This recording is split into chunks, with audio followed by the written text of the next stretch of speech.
Morning, everyone. Anybody that's out there on virtual, welcome. We'll call the meeting of the West Grey Council to order. And if we could, let's please rise before we start and take a moment of reflection.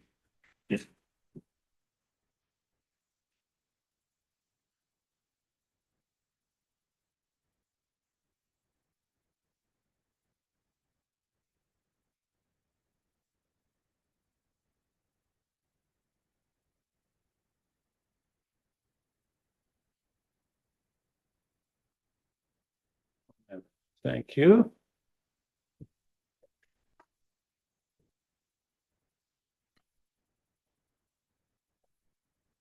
And Ashley, can you give us an update on anybody that is joining us virtually? Thank you. And through you, Mayor Eccles, before I begin, at any point. Is your mic on there? I don't. It is. Red. Do you want me to talk louder? Oh, she's got it covered up back there. Sorry, Before I Ashley. begin, at any point, if you get disconnected, you can dial 1-647-558-0588 and enter the meeting ID, which is 891-5626-2480. Both member of council and staff have been briefed on the various features of the Zoom meeting software and will be raising their hands physically to speak. For members of the public, if you require any technical assistance, please send a chat message to myself, Ashley Noble, Communications Coordinator, and I will attempt to assist you. It should be noted for members of the public that this meeting is taking place across two meeting platforms, both on Zoom as well as being live streamed on YouTube. Public participation, if any, must be done through Zoom. It cannot be done through YouTube at this time. Thank you, Ms. Noble. Appreciate that. Is there any declaration procuring interest or general nature thereof on the agenda? Councillor Forster. Scott? All right, I have a declaration of staff reports 11.2.1, repeal deeming bylaw 18/2021 Becker as my father's property abuts that property. Okay. Anyone else? Seeing none, it can be declared if it does arise at any time, of course, unexpectedly. That brings us down then to delegations. And the first this morning, Ron Barnett. Ron, welcome. If you could just use the podium there. Beside the chief. I think he's got you tuned in. Thank you. And there you are. You were live. The floor is yours, Ron. Thank you very much, Mayor, Deputy Mayor, and Council. Thank you for hearing my delegation today. My name is Ron. Excuse me. My name is Ron Barnett. I am a resident of Eugenia and the municipality of Grey Highlands. I am the chairperson of the Road Safety Community Partnership Committee of Grey Highlands Council, but I'm here today as a private citizen representing my own design and publishing business, ColorPix. Now, I want to tell you about a road safety campaign that I began in 2022. It was in reaction to an accident which happened one warm summer night when 4 people went for a walk after dinner, unaware that they wouldn't make it back for dessert. A motorist who was returning home from a day of boating on the lake struck the group with his truck in the dark of night as they were walking along a residential roadway in Eugenia. 1 person was killed and 3 others were sent to hospital, one of them with life-threatening injuries. It was a terrible accident that happened just a couple of blocks from my house, and it deeply affected me, as it did for everyone else in the village. I was prompted to try and do something that could prevent such a thing from happening again. So in the fall of 22, I purchased 700 of these LED armbands, and I'll pass them to you. You can play with them. Pass it around. So they're made of nylon. They're slap bands. They're easy to put on. They have, if you push the little black part there. They have 3 light settings. There's a battery in there. And so, as I say, I purchased 700 of these bands, and I distributed them in Eugenia through sponsoring retail businesses who helped me cover the costs of the campaign. The armbands were accompanied by a bookmark. Was heavily skewed that year towards Halloween. And we gave them out so that kids could walk the streets and trick or treat safely. And when I saw them coming around with their armbands to the house, boy, was I excited. The local businesses also were only too happy to participate. They got their logos on the back. In fact, what was really great was not only did the kids love them, but so did the parents and adults were wearing them as well. So I was buoyed by the success of that first year, and I expanded the campaign last year and purchased 1,200 of these armbands, and to distribute not only in Eugenia but across all of Grey Highlands. Also accompanied by a road safety message, this time a little less skewed towards Halloween and more generally about road safety. Again, the sponsors were on the back. And once again, businesses responded very positively, and the campaign was a big success among all ages. I quickly ran out of armbands, realizing I hadn't ordered enough. So I thought, well, this year I've got to really up the game. So in 2024, here I am with big ambitions. I have purchased 4,000 of these armbands, and I want to distribute them across the whole of Southern Grey County. I partnered with the Hanley Institute Youth Center and Center Grey Health Services Foundation to put these armbands onto the arms of youth and residents within the entire catchment area of Southern Grey County hospitals. The armbands will also be available at participating businesses as well as municipalities, hospitals, and the Hospital Foundation will be giving them out at the Grand Fondo in Grey Highlands in September.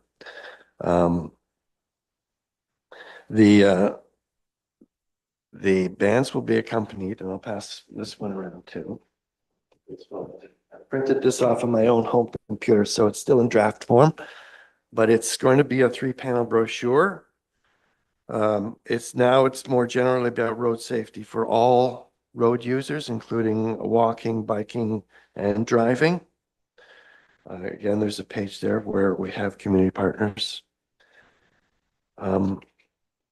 I have sought support from the Ontario government and received blessings from the OPP and West Grey Police, and I am looking for business and municipal sponsors from Chatsworth, Grey Highlands, West Grey, and Southgate to help pay for the costs of this campaign.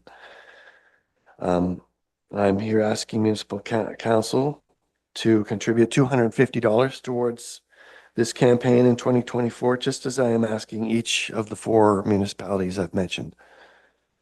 In return, I will supply the municipal office with 250 of these armbands. You can give them out at the desk there or however you see fit.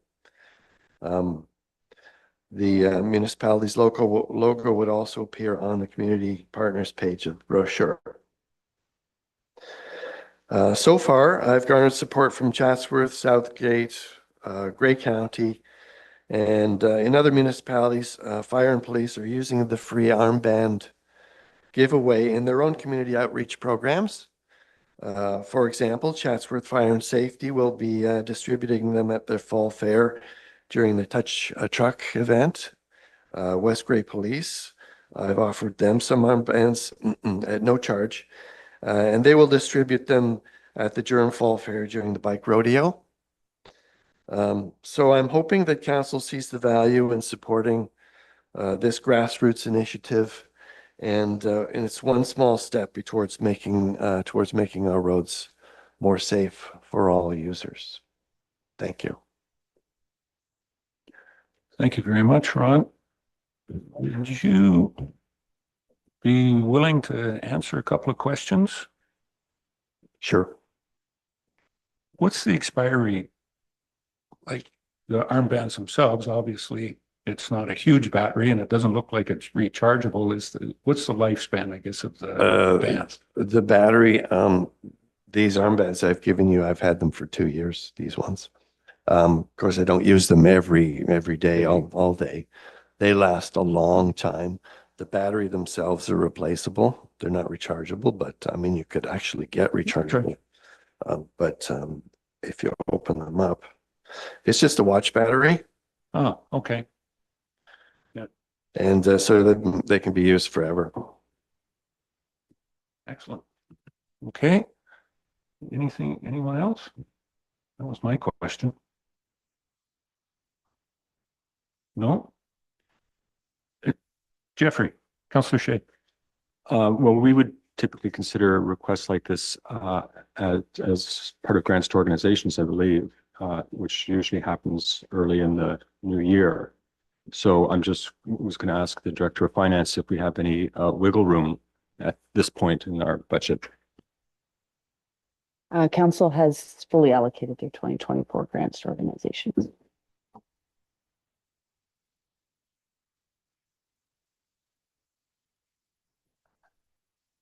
We can put it in as one for the 2025 if Ron's going to keep it going, but take that choice. Councillor Ned. Thank you, and thank you for your presentation. It's a great incentive for pedestrians, bikelists, cyclists. It's great. I was just wondering if other municipalities, because you said you supplied some at our front desk today. I'm wondering if others have put like donation box with it just to try to generate some funds for the cause. If that would be an alternative that we could do here at Westgrave for now. I haven't personally heard of anyone doing that, but it sounds like a good idea.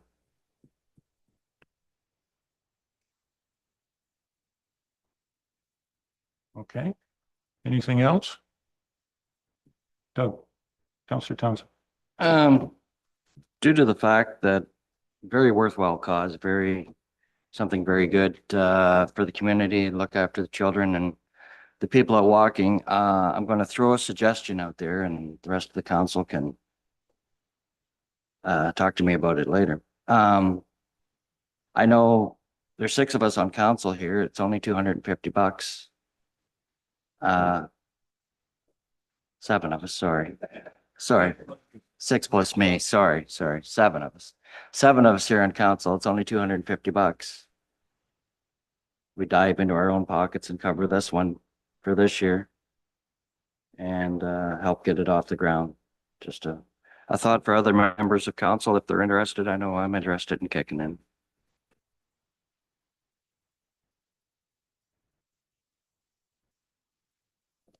Might be a good idea. What's the thoughts? Councillor Hutchison. Yeah, I too think it's a great program. Anything we can do to make people aware, people on the roads and whatnot. As you know, speeding is an issue all over our municipality, plus many others. So I think it's a great idea just to making people aware and whatnot. So I'd be willing to kick some money in, and maybe if Ron's not too stuck on the $250, maybe some donations on behalf of our council would go toward the program this year, and next year you could put in an application maybe to see how the program goes. But yeah, I'd be willing to do that. Thank you. All right. Well, I'm going to make the suggestion that we at the end of council will pass the hat past all 7 of us. And see what we can come up with and to help you. As Councillor Shea had said, and I think our finance director, yeah, our budget as far as that goes is has already been. But if you can get that in for the 2025, because it sounds like a project that you will be continuing to expand, we'd certainly be interested in that for the 2025 budget cycle. Okay, that sounds very generous of you. Thank you very much. I have a question. Go ahead. The grant program that they say begins at the earliest of 2025, is that, because I've been running this through my private business, would I be eligible to receive a grant through that program? Ms. Mighton. Just looking at the eligibility criteria, a nonprofit organization with the ability to confirm status to a level deemed satisfactory by the municipality. Organizations that do not need to register, they do not need to be registered as a nonprofit organization, but must also operate nonprofit in nature. So I'm a for-profit business, so I would not be eligible. I'd have to partner with a nonprofit charity. Michelle?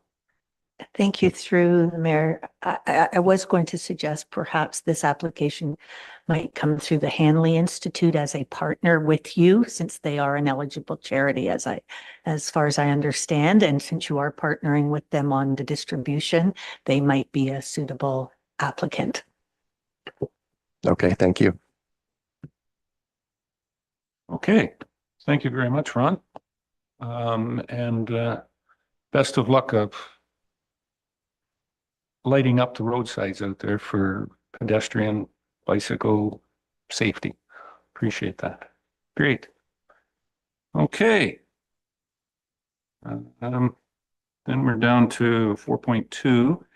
I believe this one has been rescheduled. Yes, so we use a different word, but that didn't work. Rescheduled to September 3rd from Monica Singh Soares and Christine O'Sullivan. 4.3. And this one is presentation from Principals Integrity. And because it involves myself, I'm going to ask the Deputy Mayor to take the chair. Tom? Thank you, Mayor. Good morning. Yes, we're at 4.3, presentation principles integrity, integrity commissioner's recommendation report regarding Mayor Eccles. And I believe we'll be having that attended virtually. Oh, there we are right there. Good morning. Good morning. Go ahead, Janice, if you can just state your name for the record, and the floor is yours for presenting the report. Thank you very much. My name is Janice Atwood, and I'm one of the two co-principals of Principals Integrity. The other, my partner, Jeff Abrams, is not able to join us here this morning. So we have found it helpful to provide a few general comments at the opening of consideration of one of our reports.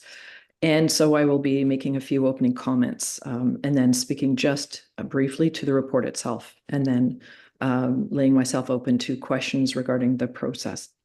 So I would start by saying the mayor may participate in the discussion, which is sort of an extension of procedural fairness. He's entitled to participate, but he is not entitled to vote on the report.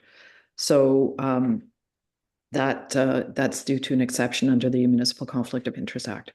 So that said, when we have a report before council, council is sitting in a disciplinary mode, and that's a little bit different and sometimes uncomfortable for council. So we want to make a few comments around that. So the legislation under the Municipal Act provides that a complaint to the Integrity Commissioner is to be investigated in an independent and confidential manner, and that your role when the matter is before you is clearly not to conduct an investigation. That has been done. That's why you have an Integrity Commissioner, but rather to consider whether the findings support the recommendation, and you can determine whether you wish to impose the recommended sanction or something else. So that is within your jurisdiction. But you are in a disciplinary mode today, and regardless of your relationship with the mayor or your personal views, you are to set that aside and form your judgment based on how you believe that the findings support the recommendation. So the investigation was conducted in accordance with the tenets of procedural fairness, and that means that everybody involved in the investigation was entitled to procedural fairness, and that's principally the mayor. So it was alleged to us by a complaint filed in May that the mayor had made public statements which threatened physical violence against the CEO, president of the South Bruce Grey Health Centre. This was in the context of the very controversial transition of beds from that health center. And so we're not looking at the details or merits of those decisions, but rather the complaint filed to us with regard to the mayor's comments. So the mayor's comments, which were made April 30th initially, and then further comments May 7th, and those are referenced in the report. They seemed to suggest that the elimination of the CEO could bring about a reversal of the reallocation of beds in the health center. So we have found that the statements breached the code of conduct and that the complaint is substantiated.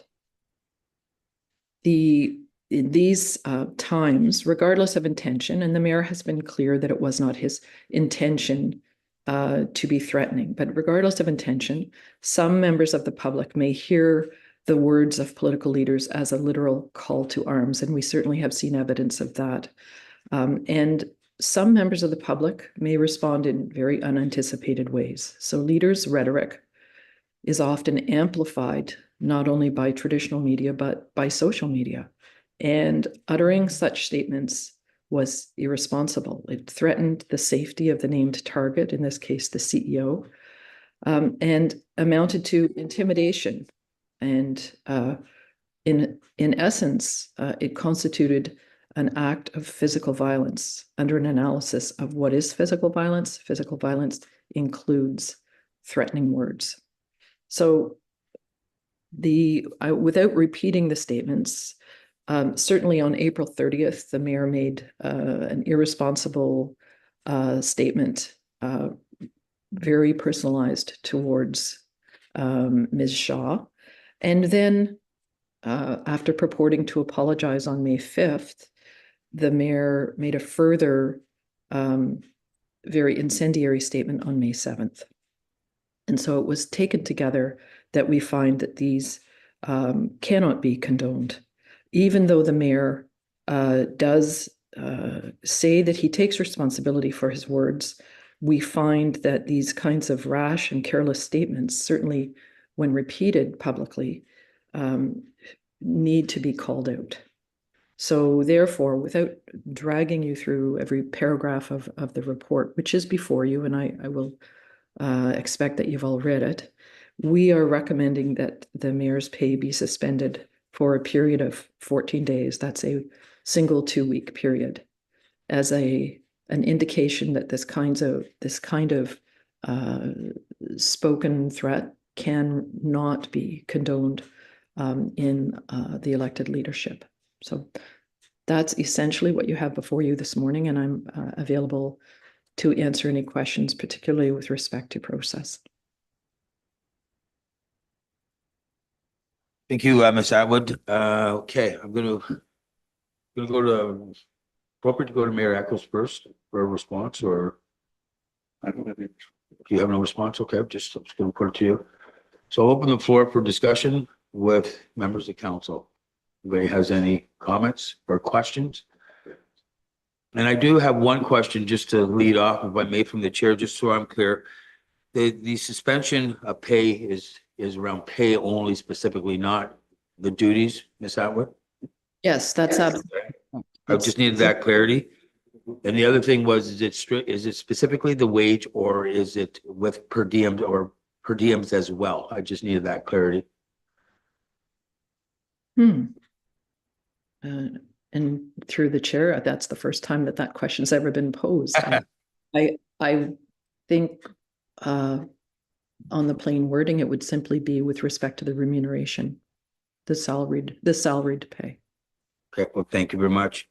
Okay, and I will open it up to the floor. So I thank you for the latitude for asking those questions, but Councillor, oh, yeah, Townsend, sorry, you had your hand up? No, I just want to double check. Okay, go ahead, sir. Great. Thank you, Deputy Mayor. I find this report, not complete, very one-sided. Also, it's a product, unfortunately, of a very soft world that we live in today, where everybody takes offense to something, and we continue to pay attention to those people that feel offended when somebody says something to them. Anybody that takes on a role, responsibility, CEO of a company, mayor of a municipality, councillor at a council table, minor hockey referee, anybody that takes a role in authority is often criticized, verbalized, whatever you want to say. And the mayor did it, the mayor admits it, the mayor owned up to it, the mayor apologized for it. And in a world of 5 or 10 years ago, everybody would have accepted that and moved on. But now in the world we live in, people are offended, and we must coddle them and stroke their hand and say everything will be all right and try and hold people accountable, which is not right. There's a lot of things in your report where they're talking about the critical staff shortage and those things that have brought on the situation. And that was a lot to do with them bringing that on themselves. There's no reference in here, or she probably didn't share with you, the fact that the nursing staff at the hospital came up with a staffing plan to keep the emerge open, keep the beds intact, and everything running well into October. But management said, no, that's not our plan. That is why we're here. That is why the mayor, and again, he admitted he used the wrong words, but was emotionally charged by the way this whole thing has gone down. And I would sooner have a mayor that is emotionally charged and is looking out for the people of Durham and West Grey than someone who is just going to roll over and accept the fact that they're taking our hospital away and, you know, not do anything about it. It's wrong. A lot of it's been brought on by the board and the CEO themselves. And just a question, Janice, if I could, did you actually get to talk to Nancy Shaw?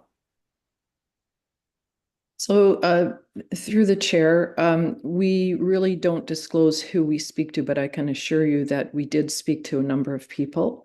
You can, I think, fairly assume that we always speak to complainants in the process of a complaint. Why we don't disclose who we speak to is because that is part of our obligation, our statutory obligation of confidentiality. We're not at liberty to identify all the various witnesses we spoke to. But if I could, at the conclusion of your comments, I'd like to make a couple of comments. Yep, that's fine. Well, thank you for that. Well, if you did get to speak to Nancy Shaw, you've done a lot better than the people of Durham and the residents of West Grey, because she won't come and speak to us. So it's just, the whole thing is just an attempt, in my opinion, to use you guys as a pawn in the game to try and discredit our mayor from doing the job and representing the people of Durham and West Grey that he's doing. And as for his second comment, that was done on May 7th, that reference to lawyers has been used for decades. And I don't see, it's a manipulation of the words and how they're trying to put it into a different context to serve their needs. And again, to distract from the real problem here is the fact that they're closing our hospital, and that they're just trying to discredit and derail, I guess, the whole process of what's going on. There was also another comment in your report here. I think it's item 48, where it talks about they're afraid of physical harm and all that stuff. I don't know whether thinks that everyone in West Grey is mentally unstable or would act on that. I think we have a far more responsible citizens in West Grey than would do anything like that. But it's just, the whole thing, in my opinion, is just an attempt to discredit the mayor and to deter away from the conversation about the hospital. After his comments back in April, whenever the first comments were made, no one's brought it up since. So it's not in the news. He's not using those words every day. We've moved on. He's moved on.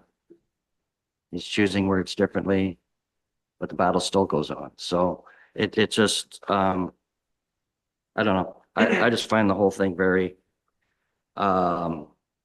disheartening that we would give it any words of merit or take anything into account out of it. Thank you. I think Councillor Townsend. Ms. Atwood, you have a response to that? I did just want to, I guess, make a little response to that. And first of all, I think it's probably not entirely appropriate to characterize paying attention to avoiding the utterance of threats of physical harm, even if they're in the vernacular, as apparently they might be in some areas, as coddling. And these aren't merely words that caused offense. Certainly, it's our view that these utterances were indeed threatening. And it's not to suggest that the citizenry is unbalanced or that the target of those comments is super sensitive, but rather there are indeed implications for real people working within those organizations who experience those as suggesting to others that it might be okay to go after individuals, that somehow that's all right. And so I mean, we're surrounded in some respects from time to time by random incidents by individuals who hear words and take them to heart in ways that were completely unanticipated and unintended by the speaker. There's no question. And we're in an era when it's more common rather than less that this happens. So certainly the utterance of the first sort of set of comments, or the first threatening comment, was was followed by an apology, and absolutely that could have ended it. But then that was subsequently followed almost immediately within 2 days by further quite threatening comments that may have been used in the past with reference to Bay Street lawyers, or maybe the kind of comment that everybody talks about. But many of the things that we might have heard 30 years ago as commonplace today can be taken by some individual to heart, and they can literally load their weapon and follow through. And we know that. We have seen that in other jurisdictions. I'm not suggesting for a moment that the entire citizenry is unhinged, but all it takes is one individual and you can have a tragic consequence. Now, with respect to the impact is not just on the CEO, but certainly that's what the focus of our complaint was. But the impact is on those who may be working in that environment and who very much experience the sense of fear, the sense of threat, that they might be considered a legitimate target. Now, yes, politics is rough and tumble. Politics perhaps has always been a little bit rough and tumble. I think we saw it as a little bit more genteel, maybe going back 2 or 3 decades. Now it's become quite rough and tumble, but these are not comments aimed at another politician. These are not the rough and tumble of politics amongst elected officials. This is the targeting of an individual who's effectively a civil servant, effectively a bureaucrat working for the system. And so really, those are the individuals where it's really unacceptable to be making those kinds of very threatening comments. And so the law doesn't condone it, and certainly the code of conduct doesn't condone it, and we would not expect council to condone it. And granted, the mayor apparently, according to the comments, has moved in a different direction. I would posit that the uttering of such unacceptable threats added nothing of value to the argument itself, added nothing of value to the deliberations around a difficult, controversial issue. But that said, I'm heartened to hear that the mayor has moved past that and is no longer engaging in that way, perhaps largely because there was a complaint filed. Those are my comments. Thank you, Ms. Atwood. You have a follow-up, Councillor Townsend? Okay. Going down there, Councillor Hutchison, before I go down to the left here. Go ahead, sir. Yeah, so I think I'm going to stay at a higher level in terms of this report and we as council and the role that we play. Understanding that the hospital issue is an issue that isn't resolved and is ongoing, and we hope to have some positive outcome going forward. But in the same time, as members of council, I do agree that we have to be careful in the words we choose when dealing with issues. Most West Grey citizens, sorry, just checking my mic. Most West Grey citizens agree that the mayor spoke about the hospital closing, and it's a topic that's very concerning and upsetting. We also have to realize that our words can motivate some to act in an inappropriate manner. Just look at our neighbors to the south, the American politics, even in Canadian politics, that politicians' words can incite inappropriate behavior. The Integrity Commissioner is there to represent the people and to handle complaints. And if he or she feels that something does not follow the rules or is inappropriate, that they will act. In this case, the mayor did make a mistake in the words he chose, and he has apologized. But in the meantime, I do support the Integrity Commissioner's report. Not all the details, as Councillor Townsend has maybe mentioned, but the report is more about our role and how we respond in our position, rather than getting into the details of what's going on with the hospital. Therefore, I also feel that the recommendation of a pay cut is a little heavy, and I would support a reprimand rather than a pay cut. Thank you. Okay, thank you, Councillor Hutchison. I don't think there was a question there from Ms. Atwood. I think that was more of a statement. So is anybody on the Councillor New? Go ahead. What are you next? Thank you. It's more for clarity on section 21 on May 7th.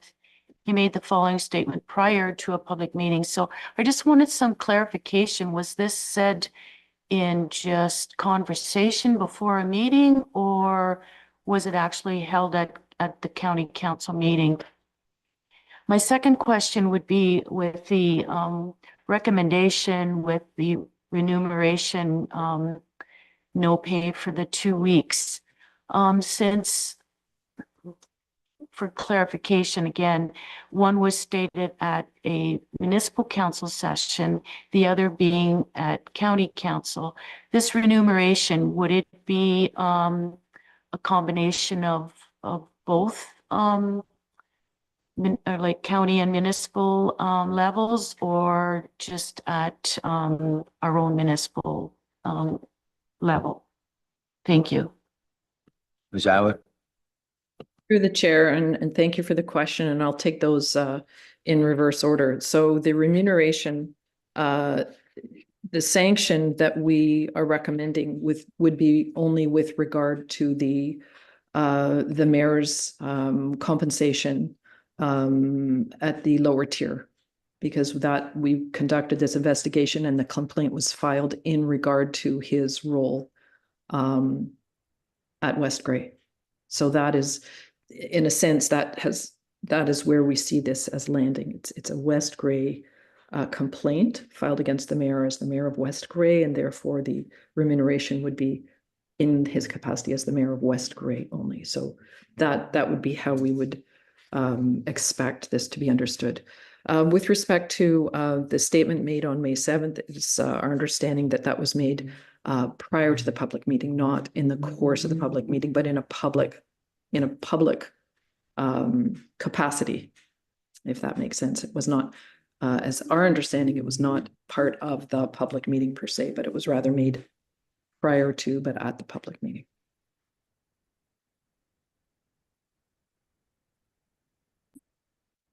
So with the direction that the compensation is done at the lower tier level, then why was this second information that the mayor had stated even brought into this report, if no one really was using it against the mayor, that it was just strictly what was said at the public meeting held at municipal council? Thank you. So through the chair, and thank you for that question, a member of council is certainly held to a higher standard throughout their the course of all of their conduct, wherever that may occur.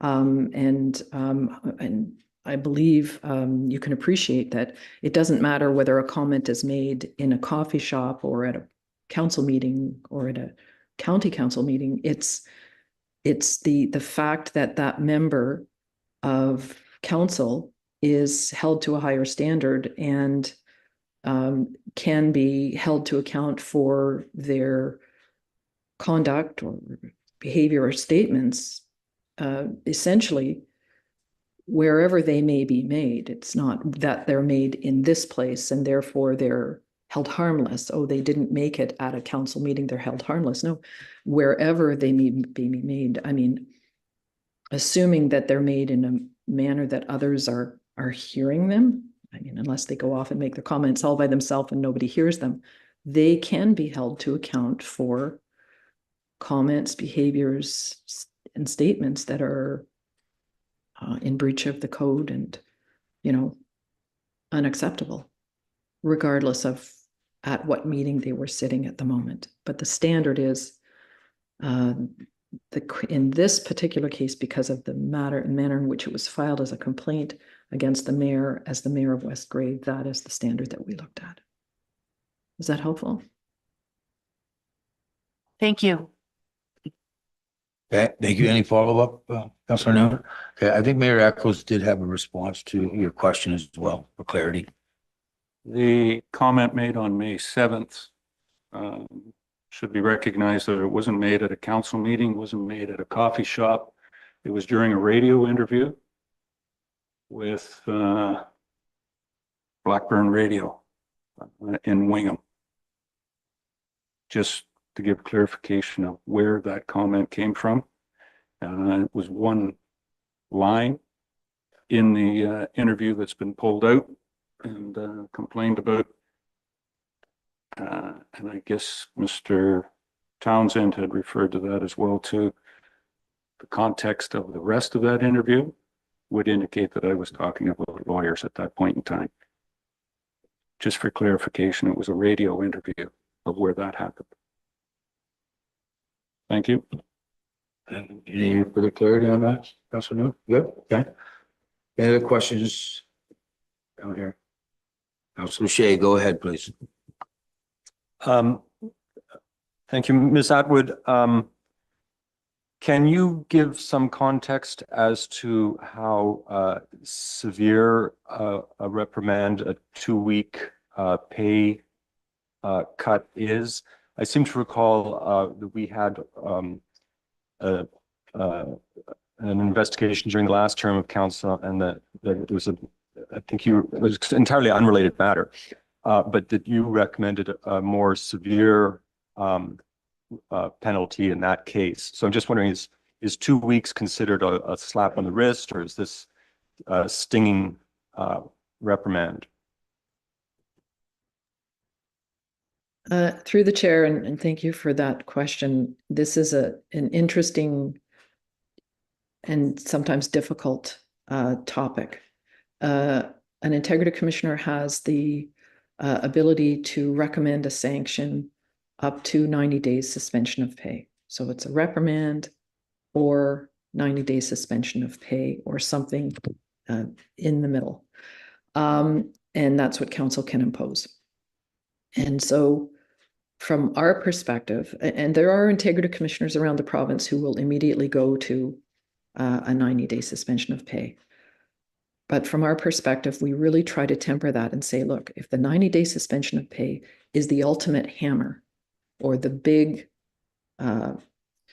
guillotine dropping, as you would, then a 2-week suspension of pay is a sting, but it's more than just a slap on the wrist. We always think that when we impose or we recommend taking somebody's salary away for any period of time, it's something, it's not nothing. But it's certainly not, in our view,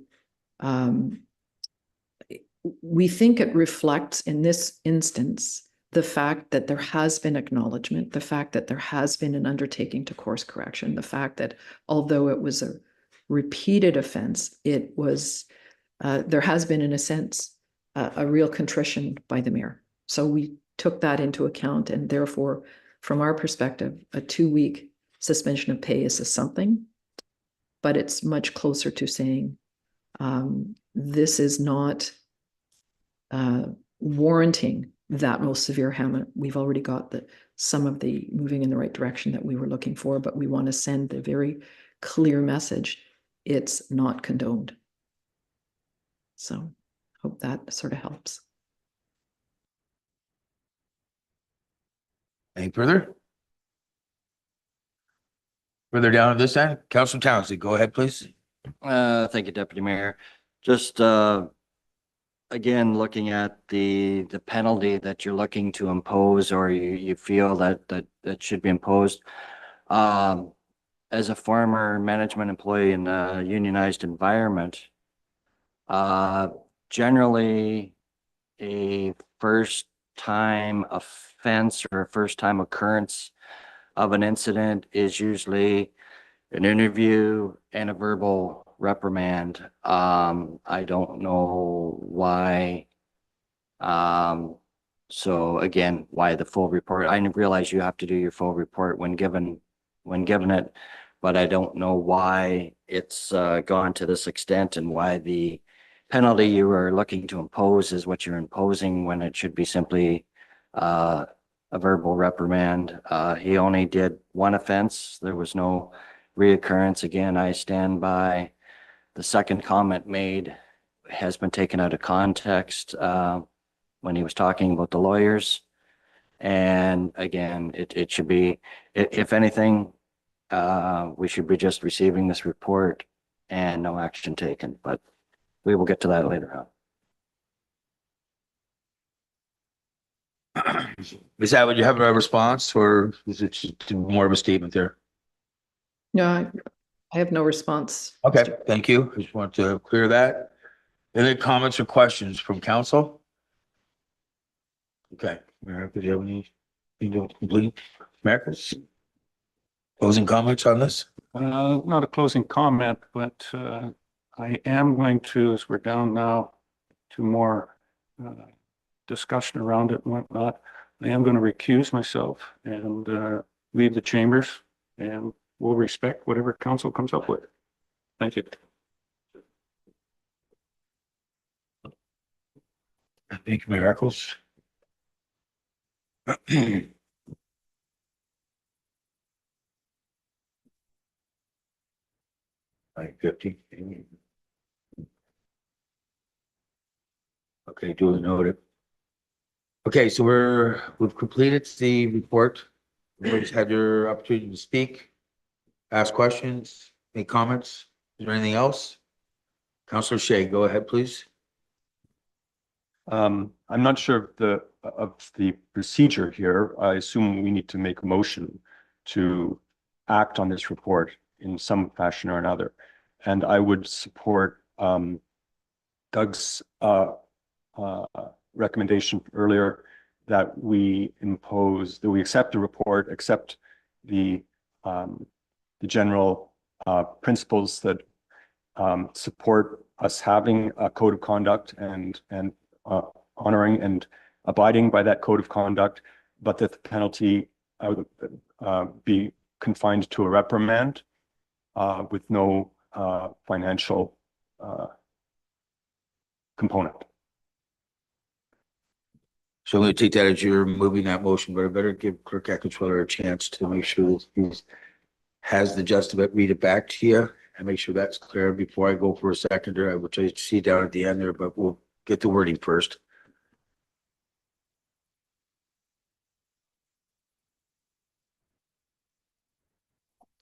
That in consideration of presentation from Principals Integrity provided on August 13th, 2024, and the report respecting a code of conduct complaint dated July 25th, 2024, council hereby formally reprimands Mayor Eccles having been found to be in breach of the code of conduct.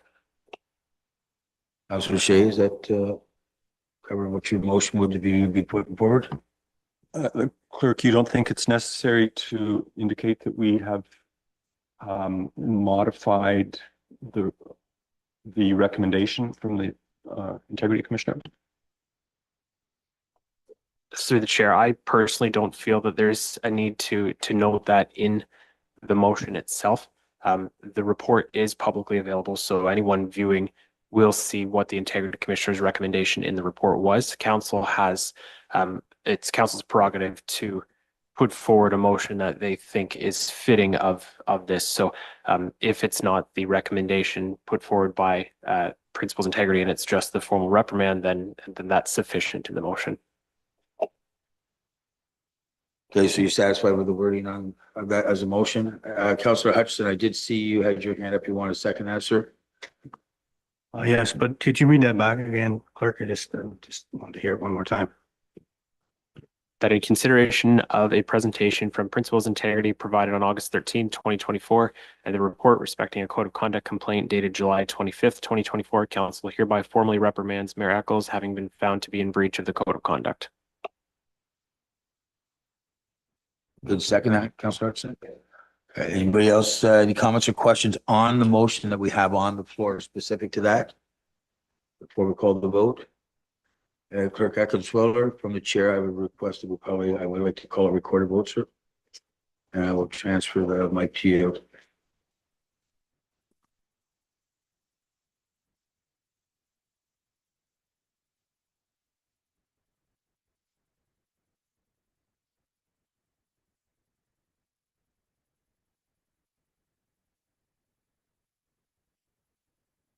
Deputy Mayor Hutchinson, Not in favor. Councillor Shea, In favor. Councillor Hutchinson, In favor. Councillor Noon, Not in favor. Councillor Townsend, In favor. Councillor Forster, In favor. motion carries with 4 votes in favor and 2 opposed. Clerk Eckenschwiller. Thank you, Ms. Atwood. Do you have any closing comments, or thank you very much for your time this morning and for all the hard work that you've done for the community on this report that you brought forward this morning? Thank you. Thank you very much, Mr. Chair, and thank you for your time this morning. I appreciate it. Thank you. So here, I'm just gonna go, I have 9:55. Is that what you have there, Kirk? I just want to say that 9:55, we've closed 4.3. We're on to item number 5, public meetings. We'll transfer the chair back to Mayor Eccles.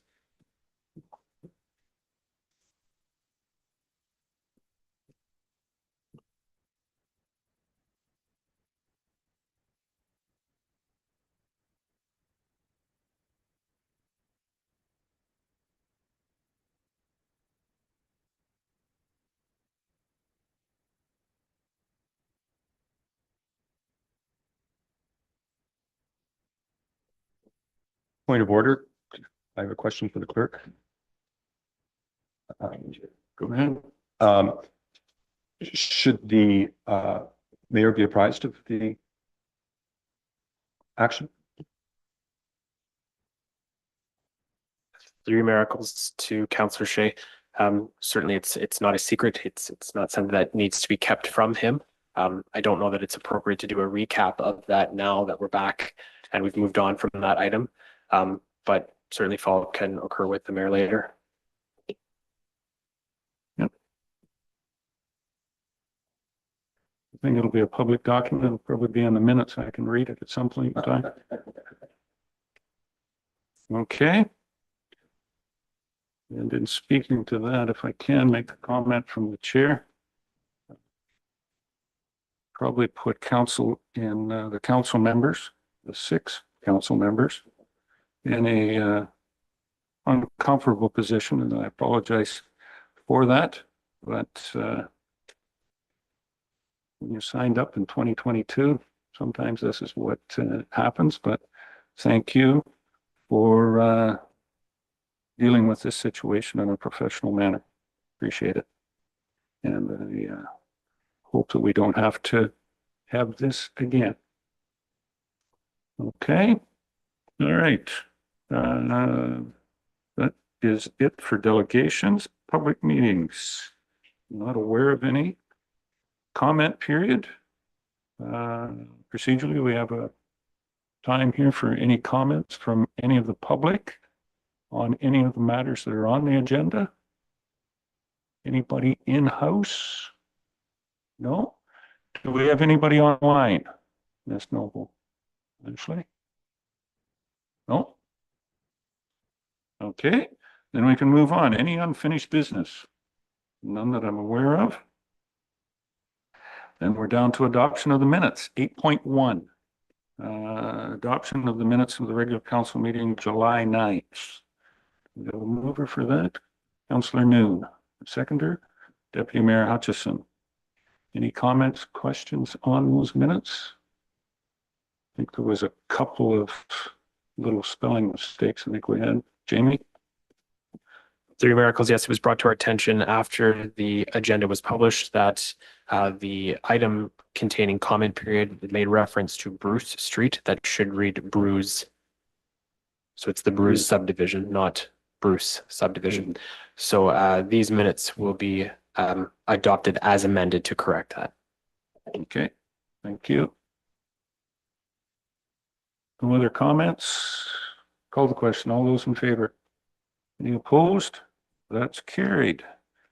Committee and board reports, 9.1 and 9.2, Saugeen Valley Conservation, May 16th, and the West Grade Police Services, June 10th. Do we ever receive those? Councillor Noon, move that. Get it on the table first, and then I'll get to your question. Yes, yeah. And Councillor Townsend. Comments or questions on the motion? Councillor Noon. Joyce? Oh, thank you. On the Saugeen Valley's report under section 8.25 water resources, it states that the report concludes that the dam does not have sufficient hydraulic capacity to convey the inflow design flood, and the dam and dike will overtop. DM Wills recommends that an emergency preparedness and response plan be developed and implemented in coordination with municipality of West Gray. I know we talked about this when Saugeen Valley was at a delegation earlier this year, and we had talked about the Durham Upper Dam. My concern is, what kind of costs are we going to be looking at with already budget time coming up and with all the closure of bridges and stuff? I'm really concerned of all these hidden costs. So I was wondering if staff would be able to investigate what kind of costs that might incorporate with these minutes that were circulated by Saugeen Valley. As a member and having another committee member from Saugeen Valley sitting beside me, Tom? Thank you, Mayor Eccles, and through you to Councillor Noon.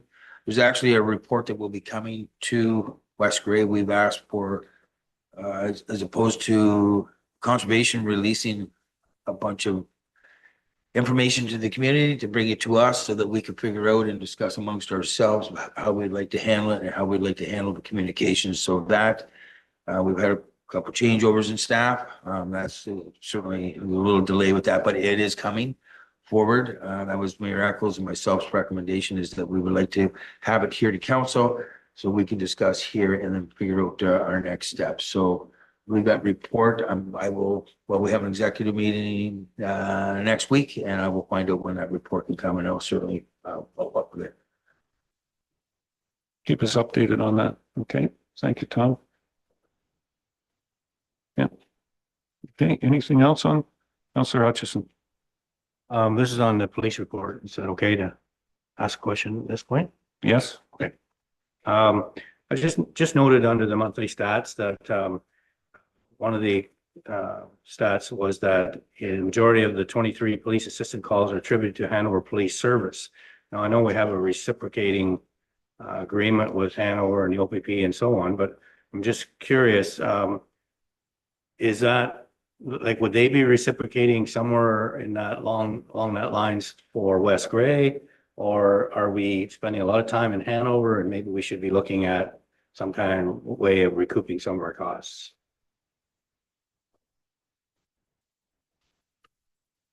We do have the police chief, and that's kind of on operational. Probably the best time to ask Chief Martin. Comments?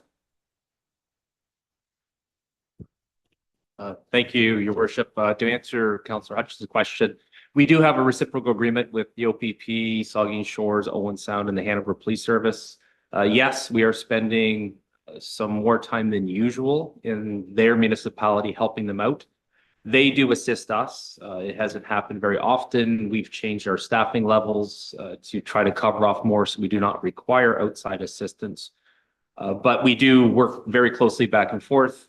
Crime is transient in Gray and Bruce, so our criminals are their criminals or clients, whichever way you want to put it. But we do help them. They will help us in emergency situations, as will all the municipal services. And for any type of cost recovery, we would require permission from the Ministry of the Solicitor General to go after that cost recovery. We don't do it right now. The OPP don't do it right now in terms under our Section 7 agreements, which will soon to be Section 14 under the new legislation. But we don't go through that process of invoicing our policing partners. It is a team sport, for lack of a better term, that we are all in it together, regardless of the color of our stripe, and working together, we provide quality service for all municipalities that we cover with the municipal services and with our provincial policing partners in Gray and Bruce.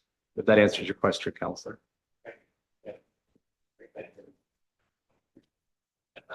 Thanks, John. Okay. Anything else?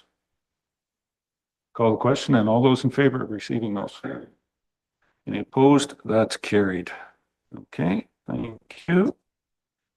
Correspondence. We have a couple of correspondence there in the correspondence package. we will deal with those ones. Is there the two for direction and then we'll decide whether we pull any other ones as well too. The first one, 10.1.1 is correspondence from Ron Steffler request for refund of fees. The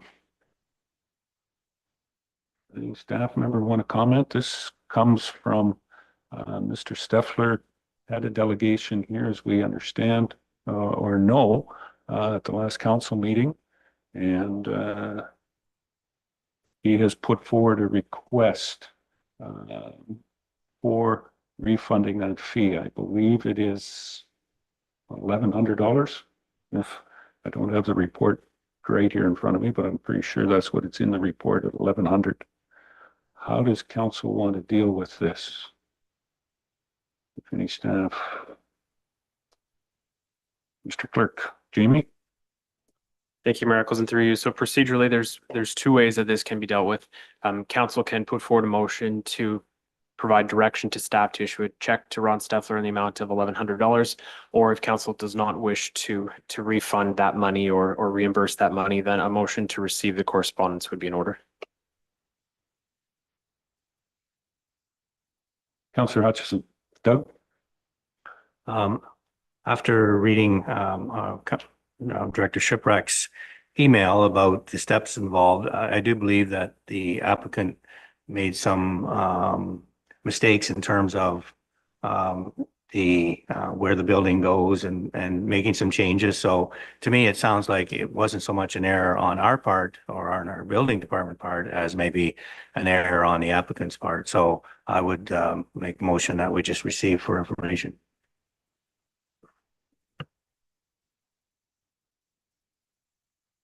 Okay, I'll take that. You're seconding that to receive for information.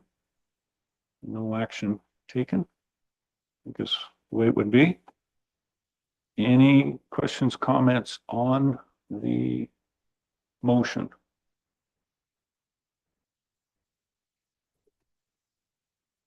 Call the question. All those in favor?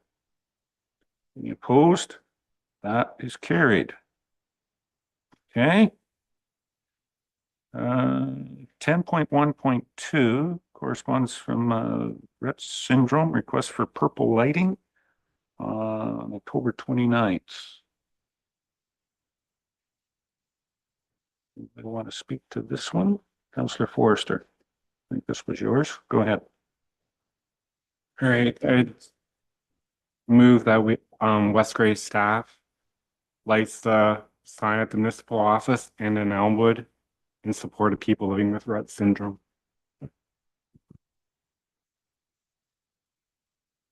Jamie, comment? Thank you, Mayor Eccles, through you. Just to formalize that a little bit, Councillor Forrester, I have that in consideration of correspondence received from Ontario Rett Syndrome Association respecting a request to help spread awareness of Rett syndrome. Council directs staff to eliminate Westgrave digital signs in purple on October 29th, 2024 in recognition of Rett syndrome awareness.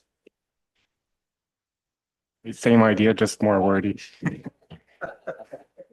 I like how you're trying to cut down on red tape, but we'll work on that continuously. So that was one you wanted to move, Scott? Do we have a seconder for that? Councillor Townsend. Doug?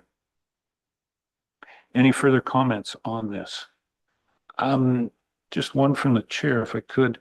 Do we have any other digital signs? I'm going to answer that question. We have one at the fire station. I don't know whether it has the capability of being purple. I know it's green, red. So it's okay, leave it at that then. Those are the signs that are, they can do the purple. We'll go with that. Okay. Very good. Any other questions, comments? Call the question. All those in favor? Any opposed? That one is carried. Okay. The rest of the correspondence. Is there anyone that we would like a little further? Councillor Noon, Joyce? I'd like to pull number 16, number 17. I understand there's been another council member also requesting the same. Okay. You wanted number 16 and number 17, long service medal awards. And the second one was on the safe use of lithium ion batteries. Those two. Okay. Any other ones? Councillor Forrester. I could pull, of course, all the. Sorry. There, now I'm like, I'd like to pull 10.2.18, A, B, and C, support requesting province to support family physicians.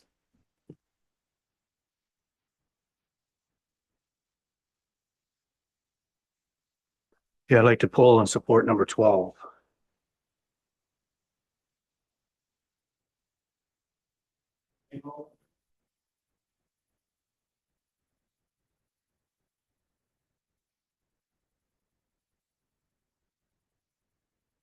Yeah, well, I was trying to think that was it. No, sorry. Yes, number 12 would be the correspondence from AMO and OMA on joint health campaign resolution. Correct, Doug? Yep. Okay. Anything else? Councillor Townsend. Doug?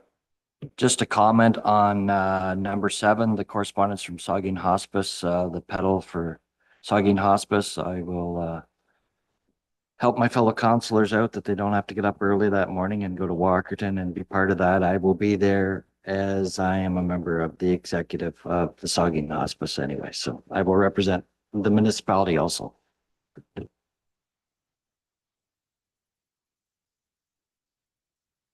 You think that we can't get up early or what? You're not trusting it?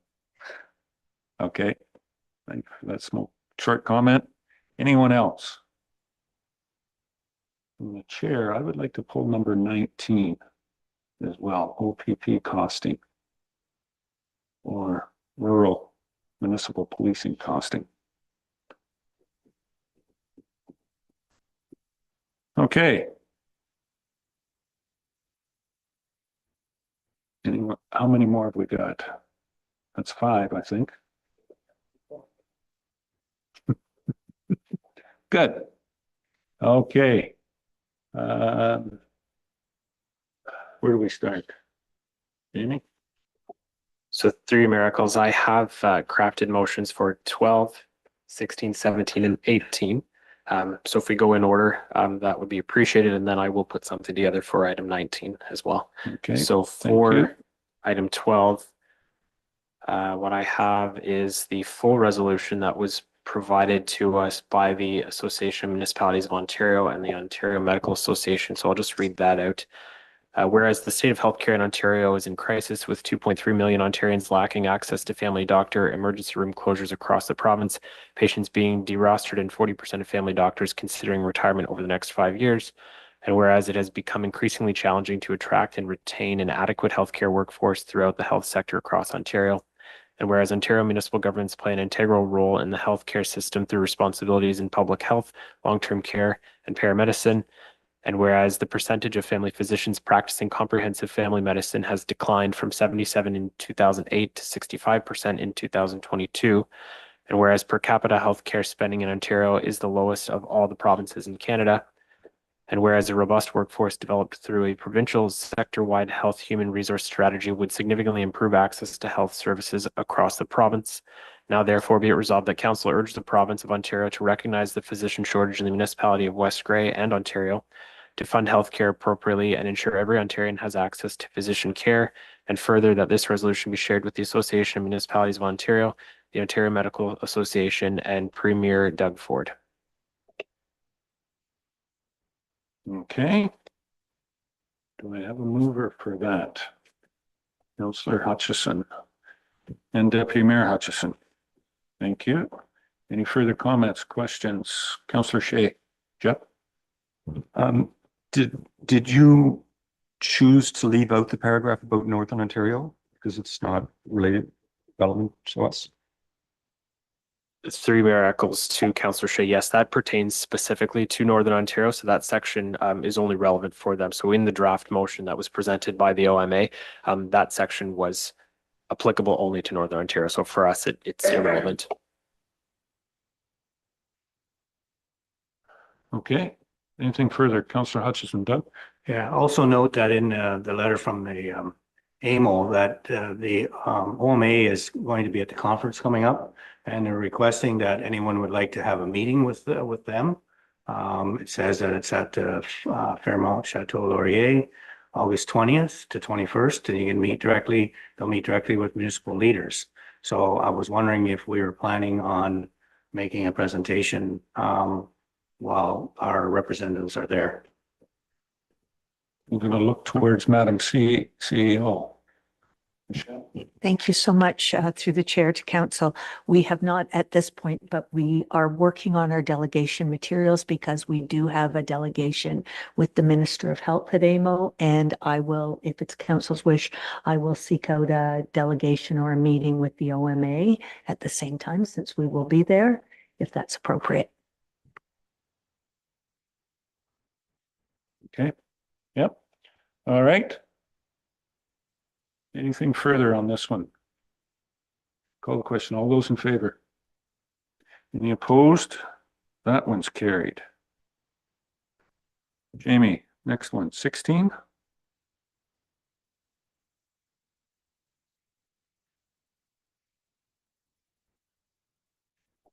Through Miracles, I have that in consideration of correspondence received from the town of Bradford, West Gwillimbury, respecting long service medals. Council directs staff to send a resolution of support for the correspondence to the Premier of Ontario, the Solicitor General, the Minister of Health, the Minister of Citizenship and Multiculturalism, and the MPP for Bruce Grey Owen Sound. Okay. Joyce, you'd like to move that? Councillor Noon, do I have a seconder? Councillor Hutchison. Thank you, Doug. Comments? Joyce, go ahead. Well, thank you. The correspondence from the town of Bradford, West Gwillimbury, Ontario Long Service Medals Resolution to endorse the creation of a province-wide long service medal for police and for paramedics, modeled after the existing such award for firefighters. These professionals should be recognized for their daily services and commitments.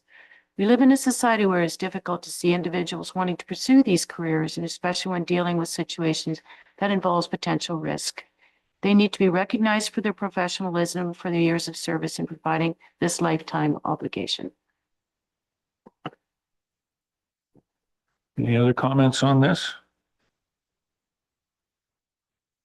I'll call the question. All those in favor? Opposed? That one's carried.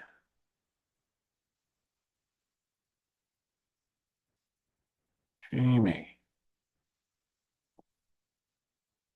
Director of Legislative Services, down to number 17. Correct? Through Miracles, I have that in consideration of correspondence received from the municipality of East Ferris, City of Stratford, and municipality of Walwa respecting regulations for the importation and safe use of lithium-ion batteries. Council directs staff to send a letter of support for the resolution to the Minister of Labour, Immigration and Skills Development, the Association of Municipalities of Ontario, and the MPP for Bruce Grey Owen Sound. Thank you. We have a mover for that. Councillor Noon and a seconder. Councillor Townsend. Thank you. Any comments or questions on that? Joyce? Councillor Noon. Correspondence respecting regulations for importation of sale of use of lithium-ion batteries from East Ferris, the City of Stratford, and the municipality of Walwa, supporting the resolutions to enact regulations for the importation, sale, storage, and use of known OEM and ULC certified lithium-ion batteries. It is important to ensure consumers are protected from the unknown hazard these batteries contain, and to support this information as a proactive measure rather than a reactive measure. Thank you. You? Any other comments on this one? Certainly, I'm going to make a short comment from the chair. Talking to our fire chief the other day, there's some concerns about how we use and how we handle and how we recharge lithium batteries for sure.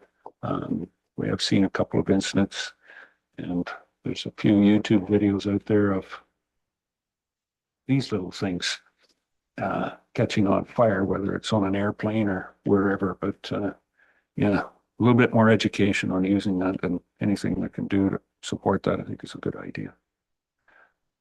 That's it. No other questions on the motion? Call the question. All those in favor? Any opposed? That's carried.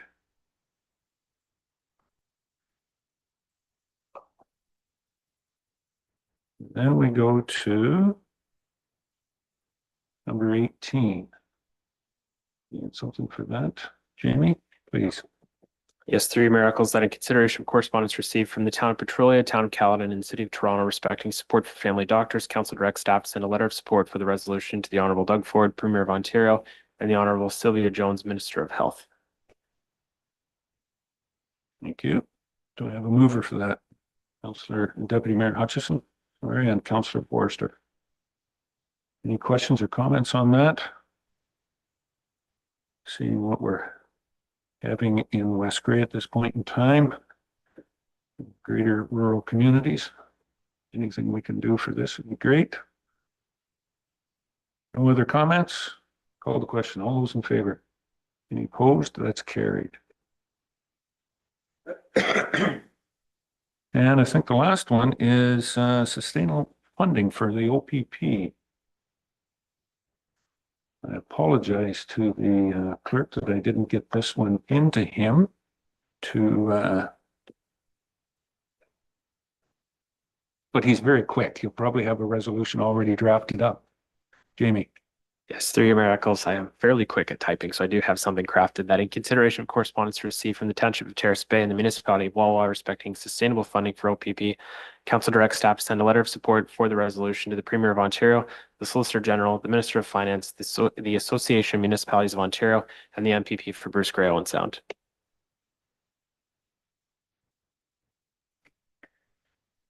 Well, that's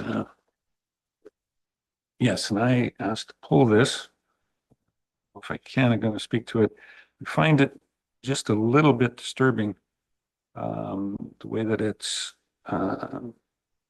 stated there, that rural Ontario, we're only going to be asking for funding for OPP. We have a municipal force here, so I'm just kind of disturbed at the way Tweed is going about this. And I am going to ask, Chief, do you have any comments on this or not? Thank you, Your Worship. Yes, I have some comments. The OPP budget right now stands at $1.4 billion. 65% of it is already supplied by the provincial government subsidizing their policing costs, where the municipalities policed by the OPP are only paying 35% of the costs. If this passes and they provide policing for free to the municipalities policed by the OPP, you've just wiped out 47 police services in this province, because no council is going to not say we can save a ton of money by going to the OPP.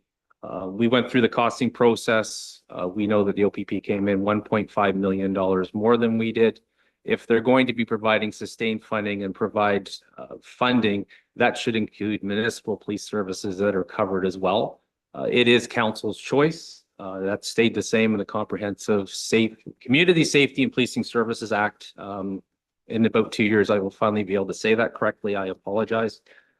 But it is still a municipality's decision who they want to police them. I do believe Tweed at one time did have their own town police and went to our provincial policing partners. So by removing their decision, they made their own bed by deciding to get into with the provincial government policing services. But I think it is an unfair move to the municipal services, and those municipalities decided to maintain their own municipal police service that provides community-focused policing rather than the provincial policing blanket model that we're seeing deployed across the province. I think by giving them the money, if that's going to be the case, as they do all these constant legislative changes, there should be some consideration to do the same for the municipal services that are serving their communities in the same fashion as the OPP, and in my respectful opinion, better than the Ontario Provincial Police. That's all that I have. Subject to any questions from any member of council present. Thank you, Chief, for your interpretation. Any questions? Councillor Hutchison first, Doug too. Yeah, so I'm just wondering, can we change this resolution so that it includes municipal services, or do we want to make our own recommendation based on that we feel that municipal services need to be covered also? Not sure where we want to go with this. My direction would be to not support it and turn it down, would be how I would feel. And then, yes, come up with our own that would be inclusive of, you know, if we're going to think about this rurally. I think look at it as a policing cost, the province, for the number of times that we're helping out the OPP with ours, that the province does do a little bit more funding our services, police service across the board. With that, Doug 1, Councillor Townsend. That's exactly the same thing I had, is we've got to get funding for our own municipal forces included in this also.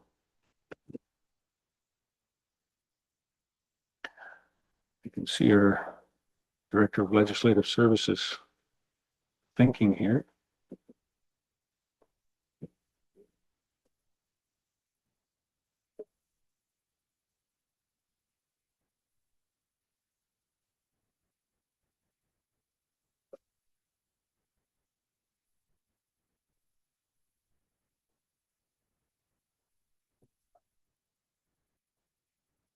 That's your motion. It's my motion now. Okay.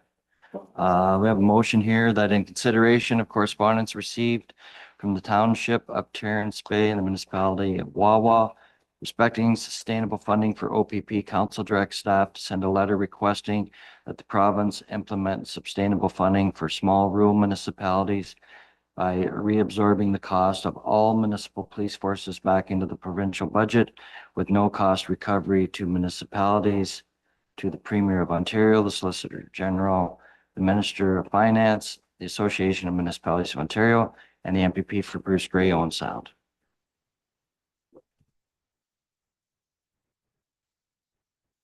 Okay. Before I ask for a mover and a seconder of that one, Chief, did you have a comment? Just for council's information, hearing where it came from, I didn't have a lot of time to go over this morning when I caught this piece. But Terrace Bay used to have their own municipal police service, and Wawa was part of the Mississauga Township Police Service that both decided through their councils to go to the OPP. So they've made their own bed, in my respectful opinion.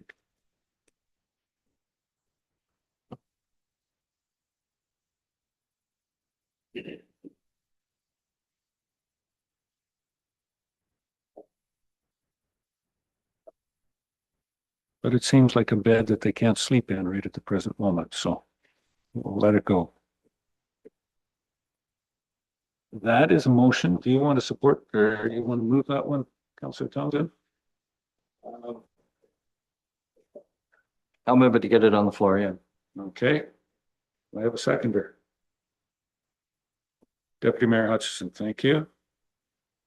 Questions, comments, thoughts? Doug, one. Well, again, did we go back to looking at what was originally presented to us and defeating that, and then drafting one strictly for our own, for municipal forces and putting that out there? Or do we try and piggyback on this one? That's a question, and I see our clerk maybe has an idea. Procedurally going forward, Mr. Clerk, how do you see this?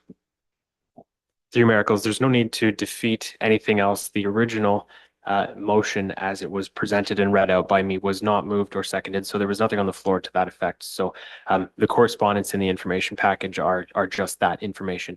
The motion that was moved and seconded by council speaks to requesting that the province reabsorb all municipal police force costs back into the provincial budget. So it wouldn't matter if it was a municipal police force or a provincial police force. The request there is that municipal police forces budgets be reabsorbed into the province. So in essence, it would treat all police forces equally in that respect. Okay. Anything else? Any other questions on this?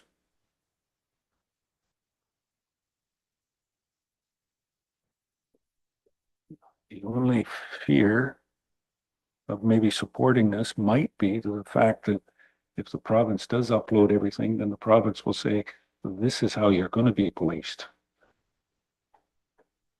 But with the movement,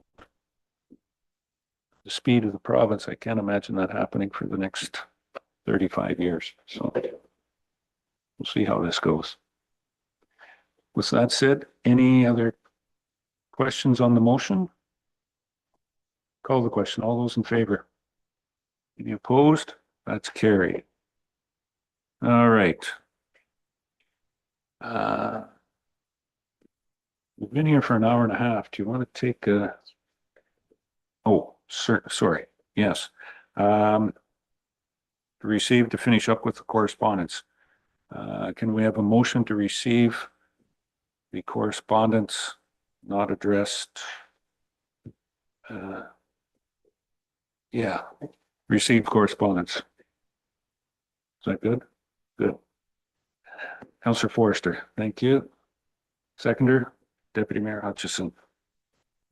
Yep. Any questions on that? All those in favor? Any opposed? That's carried. Okay, that's correspondence. I'm going to suggest we take, let's go for, be back at 10:40. It's 8 minutes from what I have here.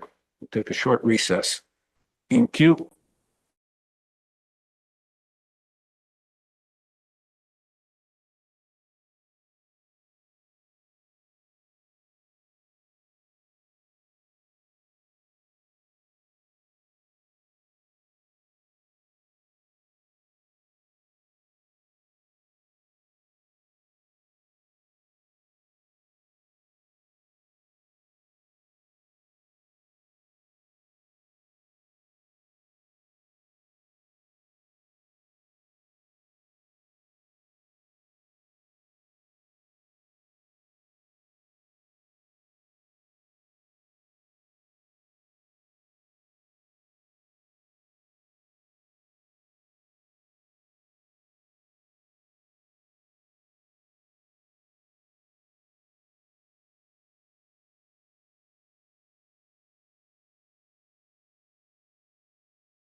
order.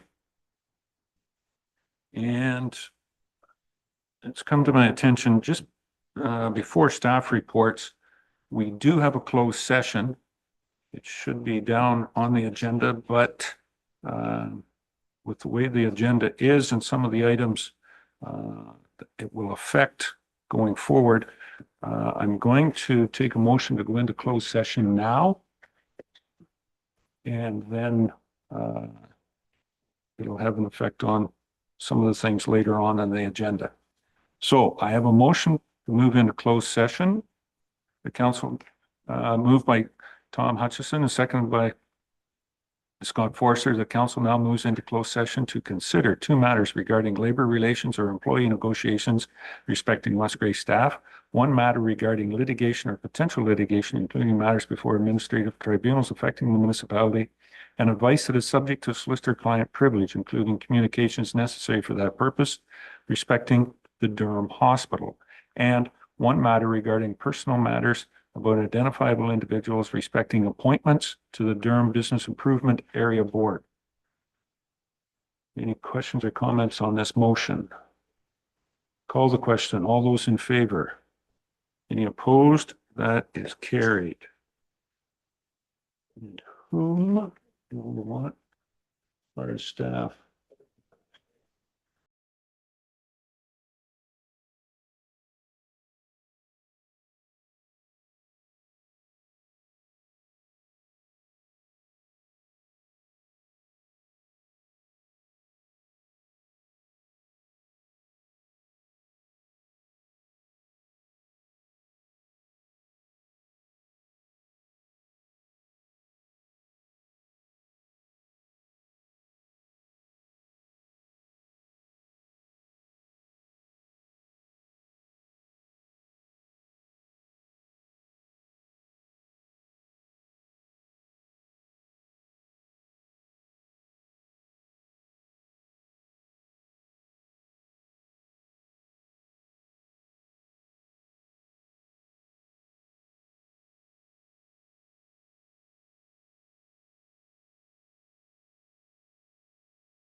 Okay, welcome back, everyone. We're back out of closed session. Returning to open session of council. And during closed session of council, I'd like to report that discuss two matters regarding labor relations or employee negotiations respecting Westgrace staff, and no direction was given. One matter regarding litigation or potential litigation, including matters before an administrative tribunals affecting the municipality and advice that is subject to solicitor-client privilege, including communications necessary for that purpose respecting the Durham Hospital, and no direction was given. And one matter regarding personal matters about identifiable individuals respecting appointments to the Durham Business Improvement Area Board, and direction was provided to staff. Okay. Thank you, Jamie. So that brings us back to open session. One of my council members back. We're back to Councillor Townsend's number 6 council members, so we're good. Deputy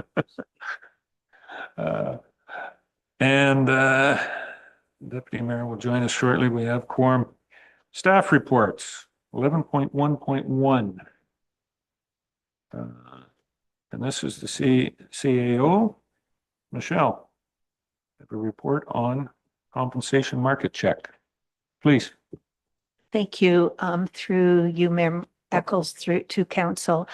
The municipality, it is fairly standard that municipalities do market checks to look at wage comparables. The last compensation review for council and staff was done in 2020. Traditionally, these reviews are undertaken every 3 to 5 years. So staff are recommending that it's time that we do the market check for the municipality, utilizing the 15 comparators that council approved back in September of 2023.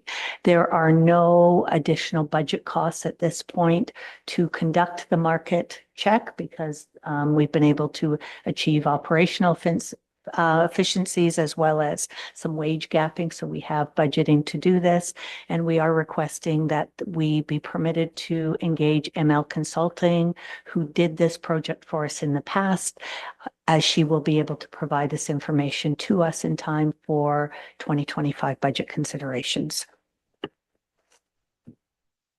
Very good. Thank you, Michelle. Any questions or comments for the CEO on this report? I think there is a recommendation there.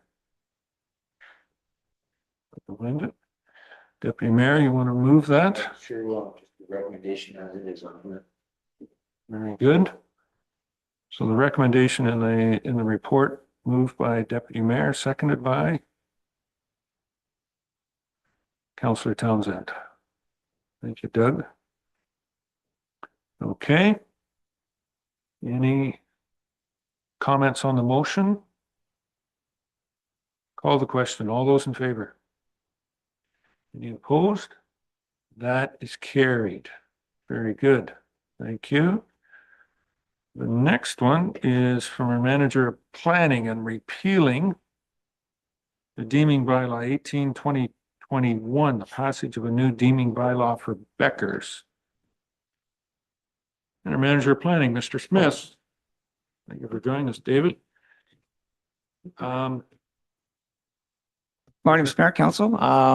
We are just fixing a small legal problem, if you want to call it that existed with a deeming bylaw in Elmwood for Mr. Becker. It's not totally going away, but it reflects, I think, the current situation on the ground and again, fixes a small problem that for some buildings that are going on currently on the property. So. Okay. So this is more a cleanup than anything, David. That's correct. Yeah, very good. And the recommendation, is there any questions further for? And I should have made mention that this is where Councillor Forster has declared a conflict on this. He is part and parcel to the property close by. Councillor Hutchison, Doug? Yeah, I'm just curious about the process. So once this bylaw was passed, then the next step would be to get it registered, like it was never registered previously by West Gray. So is that an automatic next step once the bylaw goes through, that this deeming bylaw should be registered? How's that work? The original one should have been registered. It wasn't, as you mentioned in the report. This one is going to be.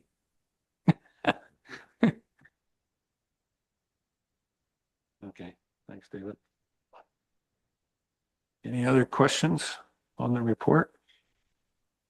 Is it cleaning up a clerical? Do I have a mover for the recommendation then? Moved by Councillor Noon, seconded by Deputy Mayor Hutchison. Any further questions, comments on the recommendation, on the motion on the floor? Seeing none, I'll call the question. All those in favor? Any opposed? That is carried. Thank you. Okay. Thank you, David. Okay. Moving along. Make note that Councillor Forrester re-entered the meeting.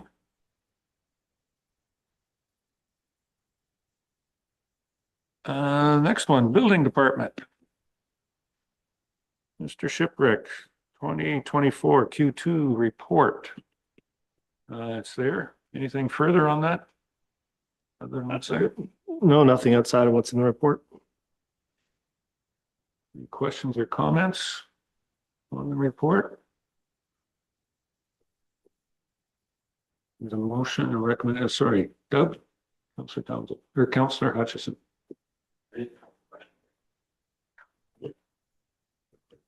Under the analysis, Director Shipwreck, so it says that a total of 26 new residential units were created in 2024 compared to 30 in 2023.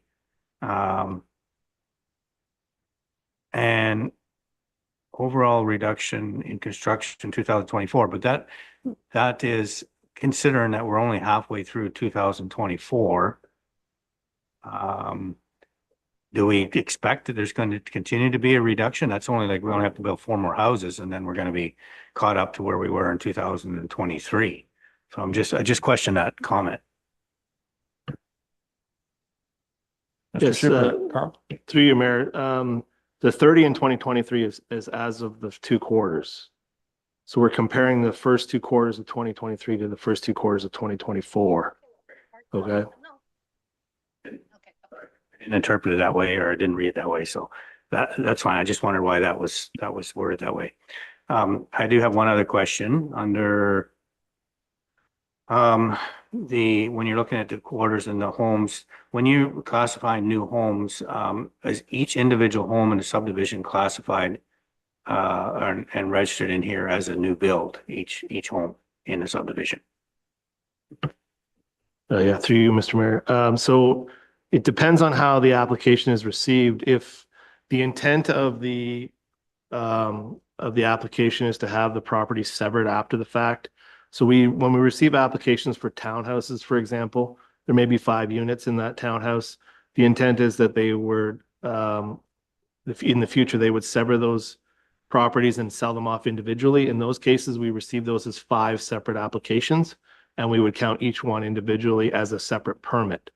We have received other applications where somebody intends to build 2 units within 1 dwelling. And in that case, we would receive that as, and in their intent is to rent those units out. So they're only building 1 structure, but it may have more than 1 unit within that structure. So in that case, we would count that as 1 building permit. But when we do the count for the number of units, so in our report there, the number of dwelling units, we would count that out separately. That's why the number of units doesn't always necessarily equate to the number of building permits for new residences issued.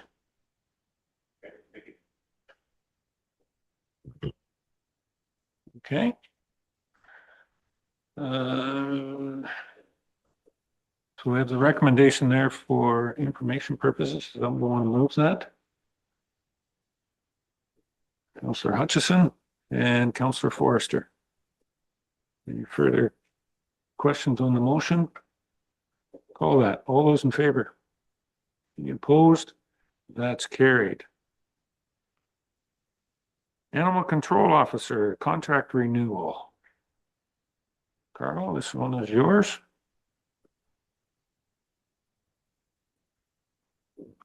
Yes, thank you through you, Mr. I don't have a whole lot to add in addition to the report in front of you today. Ms. Roberts has been employed with the municipality for quite a long time, and her last wage renewal was it 2020.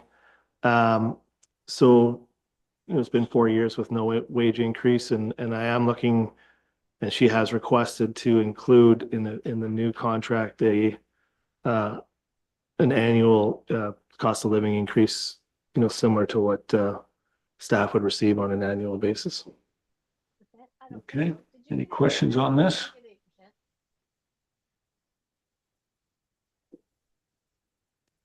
Is it two different people? In the first line, it's Cheryl spelled with an L, and in the second one, it's just Cherry.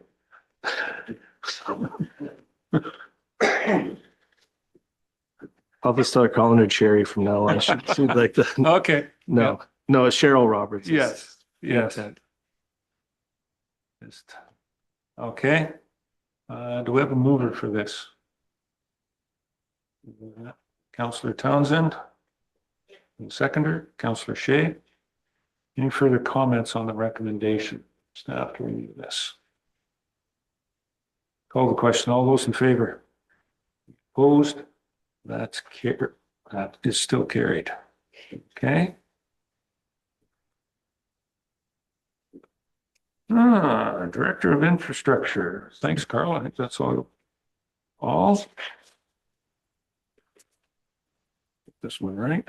Director of Infrastructure, Waste Diversion Site. Cheryl and Jeff. Sorry. Now I've got Cheryl on my mind. Nicole. Good morning. Get it up. Yeah, you're still Jeff. Yeah, got that part down. Thank you. Report on waste diversion and tipping fees. Nicole. Now we're on. Now you're good. Okay, good morning, Mayor and Council. This report is to address an increase in tip fees when customers come to our waste diversion sites. It is to mirror the increase in the approved price of waste bag tag at the curbside.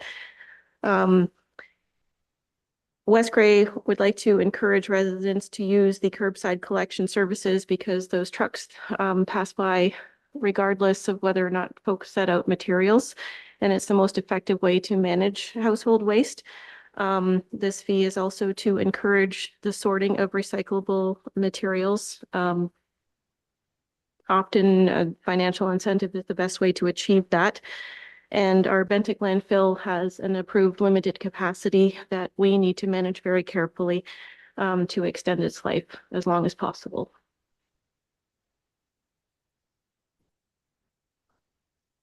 Thank you, Nicole. Questions on the report? Joyce. Councillor Nagel. Oh, thank you, and through you. On your analysis, you indicate that there's only been one set rate, minimal fee of $10 for sorted and unsorted.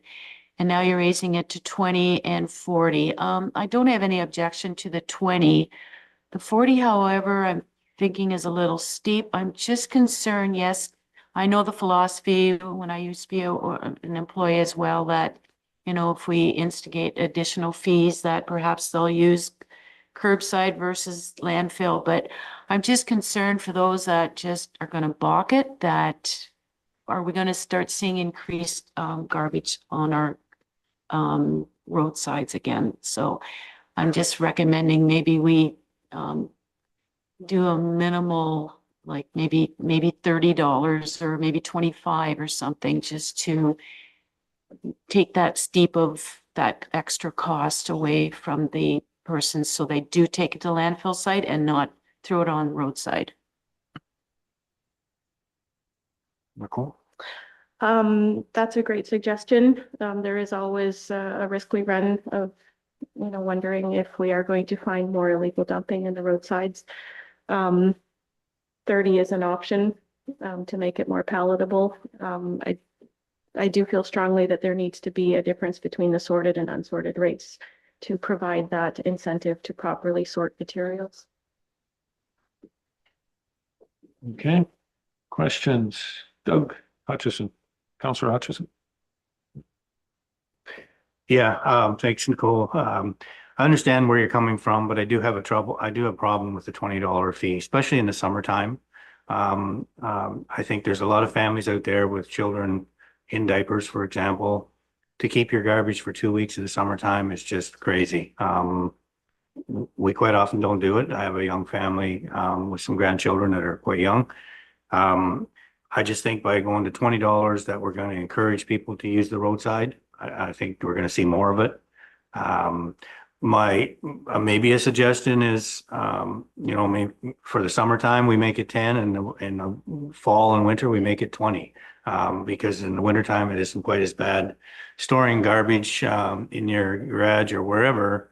But the smell in the summertime, especially with the heat that we have these days, 2 weeks is pretty crazy for some people. So my other concern with that is I really question how and maybe something to investigate, how our pickup for garbage regarding the rural community of West Grey really happens. I'd like to see a report on what percentage of people actually use our garbage pickup in the country. It's phenomenal the amount of truck time that we would have on the roads going all over West Grey picking up garbage. Maybe there's a better way of doing that. Just something to think about in the future, but I can't support going to $20. I think $10 in the summertime is for a lot of people is the maximum that they would pay. I think we'd have a real public pushback at $20. And like I say, whether that encourages people to use the system or whether it encourages people to find a roadside somewhere. Thanks. Comment, Nicole? Yes, thank you for those thoughts. The reason why there needs to be an increase is because if there's not, it becomes cheaper for people to come to the landfill with their materials, and there is a cost to manage people on the site. And as I said before, we're already providing that service at the curb. If we see more traffic on site, that creates lineups. It's more difficult to manage more customers on site, and there's no incentive to sort, which is an issue. I spend, some time on site, and people are often, they'll be fine to pay without sorting. And we have an obligation to manage our sites effectively and get as much sorted as possible because we don't want to put recycling into the landfill. So I have no problem with the unsorted charging more for that, because obviously that you're sort of saying that people don't want to bother with the recycling or don't want to take the time to sort things. So fine, maybe the fee is more for them, but for the people that just have a bag or two of garbage that they don't want to keep for another week. It's cheaper. It's $5 if I keep 2 bags in my garage. If I take it to the landfill, it's $10. So, it's not like it's a savings by going that way, but it's the environmental aspect of it, I guess, is the concern I have. So just, that's my thoughts. Thank you. I just had one further comment on the summer versus winter fee. I don't think it's a good idea to have 2 fees throughout the year. It becomes confusing for residents and staff. It's just best to have one consistent fee. Councillor Noon, Joyce? Yes, it was noted in our CAO's weekly report that tags are going up effective September 1st, and the vendors have been notified. I feel this is one and the same in discussing this. So I can see the logistics again with raising that cost and how you have to charge more for your minimal fee at the landfill site. My only concern is, I believe our contract for waste management is up June of 2026. In saying that, people are buying tags all the time. I know already Waste Management is wanting us to go to the larger bins. When do we start, like? 12 places. Because of that practice, we won't no longer need tags. So with the implication of raising tag fees this September and this timeline of our contract being up, is it really, I'm thinking of, can we reverse not raising that fee for tags? Just so that people are using up their tags now versus buying a lot of tags and having them when they're no longer going to be needed. Maybe I'm too far ahead of the cart for this, but I'm just wondering if maybe there's some decisions we have to make before we start looking at raising all these fees at the landfill site. I'm going to not ask for any response to that one. That maybe that's on a different date altogether for that one coming forward. Joyce, we're just on the tipping fees here today. Yeah. The tag increase implements the need to raise this. So I'm wondering if we should just table this increase right now.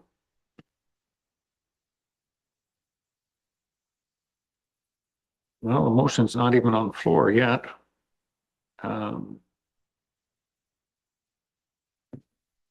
Procedure, where are we at? Should get the motion on the floor and know how we're going to deal with it. Jamie?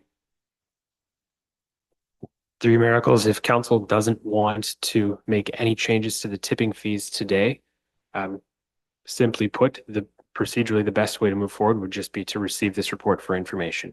If council does want to make adjustments to the tipping fees, be it $20, $30, or any combination of numbers, not to say that it has to be specifically what's in the recommendation, then someone would need to put forward a motion with either this motion that's in the report or a motion with different numbers. But there's no need to table anything at this point in time, given that there's nothing up for consideration right now. So options being to receive for information or propose some number for tipping fees, if not what's recommended in the report. Okay. Easiest way. How do you want to receive that, Nicole? I just wanted to comment on bag tag fee comparisons in the area. The average of, no? Yeah, we're talking about tipping Okay. fees. This report is Okay. about tipping fees. And yeah, that one next time would be a good report to come forward with to see. Let's deal with this recommendation here. How does council want to deal with this recommendation?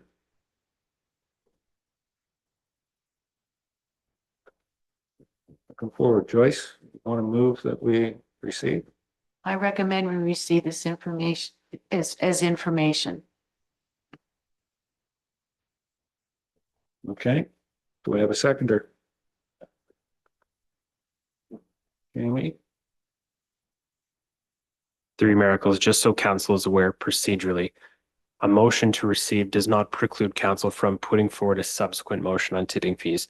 So if the motion to receive is seconded and placed for council's consideration and is voted in favor of, that does not stop council from putting forward a subsequent motion.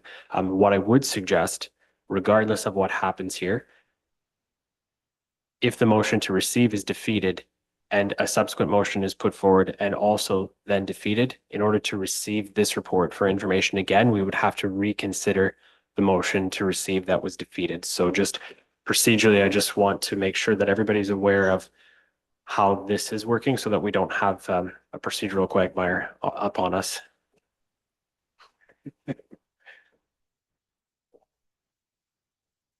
Yeah, I got lost a long time ago. Okay, I think what we're looking for is Councillor Noon has moved a motion to receive. the report. Do I have a seconder for that? Seconded by Deputy Mayor. And comments? Tom?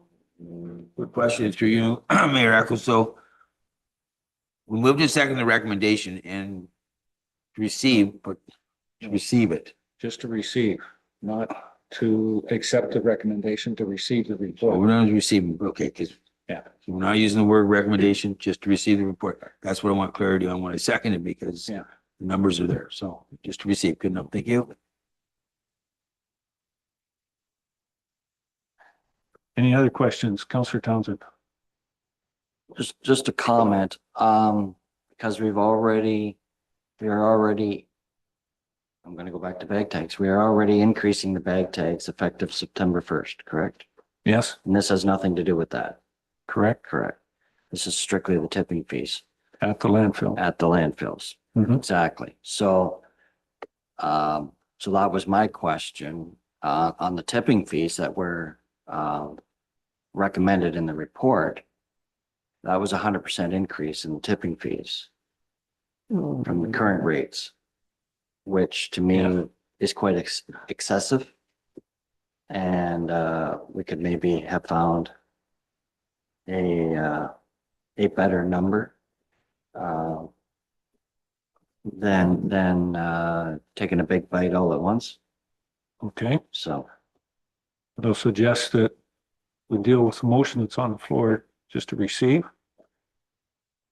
To the clerks, if you're thinking after we receive this report, and maybe looking for you to come forward with a second motion on this report. Okay, so we've got the motion on the floor is to receive the report. No other questions on that? Call the question. All those in favor? Any opposed?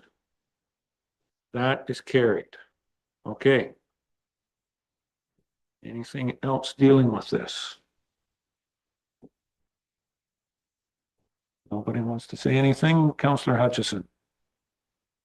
I would like to make a motion that we leave the sorted waste load to $10. But we increase the unsorted waste loads to $40.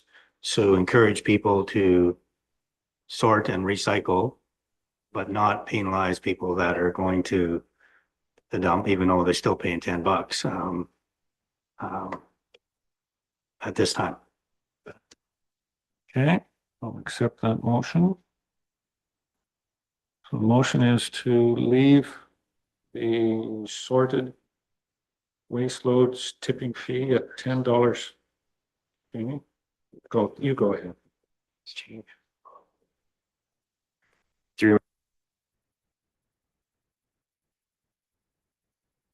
Who turned me off there? Through you, Miracles. What I have is based on those comments that in consideration of staff report, IPW 2024-27 waste diversion site tipping fees, council directs staff to bring forward a bylaw to amend the fees and charges bylaw to increase the minimum tipping fee at the waste and diversion site for unsorted waste loads to $40. So just to provide a little bit more clarity on that one, the tipping fee for sorted loads presently is $10. So if there's no motion to change the sorted tipping fee from the $10, that doesn't need to be incorporated into this.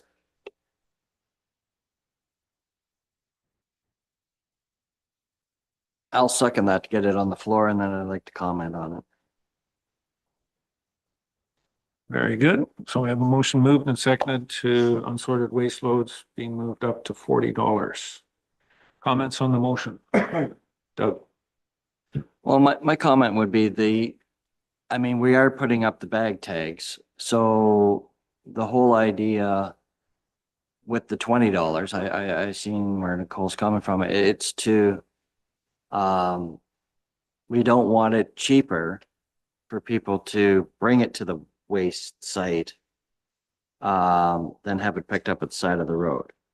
So we have to increase the sorted waste, but I do believe 100% increase is a little steep. Where, I mean, what was the percentage we put the bag tags up? So we should look at maybe that percentage or maybe even, maybe, is it 12, should the sorted loads be $12? Should they be $15? I don't think 100% increase is justifiable. That's all. I agree with the unsorted stuff. I mean, we've got to get people away. We got to get more people involved in recycling, and we have to find better ways of doing it. But so we want to discourage that.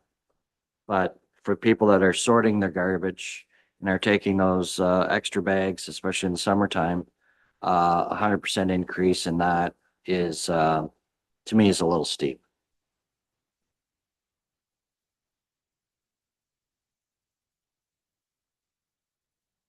All right. So the motion on the floor right now, we don't have anything on sorted, but it's on unsorted at $40, and it sounds like you're agreeing with that. So that's the motion right there. If we did want to do something with sorted, I would take that as a different motion coming forward here. Right now, we're dealing with just the unsorted waste loads at $40. Any further questions or comments on that? Jeff, Councillor Shea. Is the practice at the landfill to actually inspect the materials that people bring in? Whenever I brought bags to the landfill, I said, I've got like 3 bags and a couch, and they just calculate what I'm supposed to pay. I've never seen them actually look in the bags to see if it's sorted or unsorted. Through you, your mayor, yes. Inspecting loads is part of our procedure.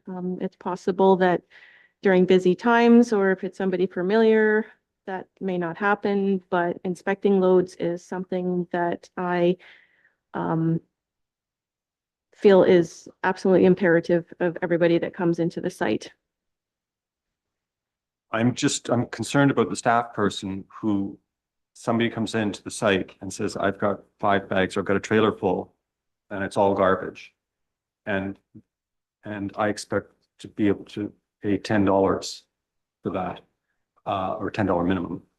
And for the staff person who has to look at it and go, wait a sec, there's a bunch of like tin cans and plastic bottles in there. I'm going to charge you $40. That person's going to be like really irritated. Is this not going to create a situation for the employees having to enforce that and suddenly charge them quadruple what the person was expecting to pay? Site staff do face challenges every day on site because they do need to inspect loads and also provide guidance to customers when in the sorting areas. And a change is always going to cause a little bit more work for folks. I feel that our staff are solid in being able to handle these kinds of things, and I'm always there to back them up, along with education on what's coming forward. As I said, with any other change, there's going to be some pushback, and we just need to provide the education in advance, and we have seen behavioral changes with folks sorting. Once we have those conversations, engaging people and explaining why it is we need to sort, people do start to change and understand why.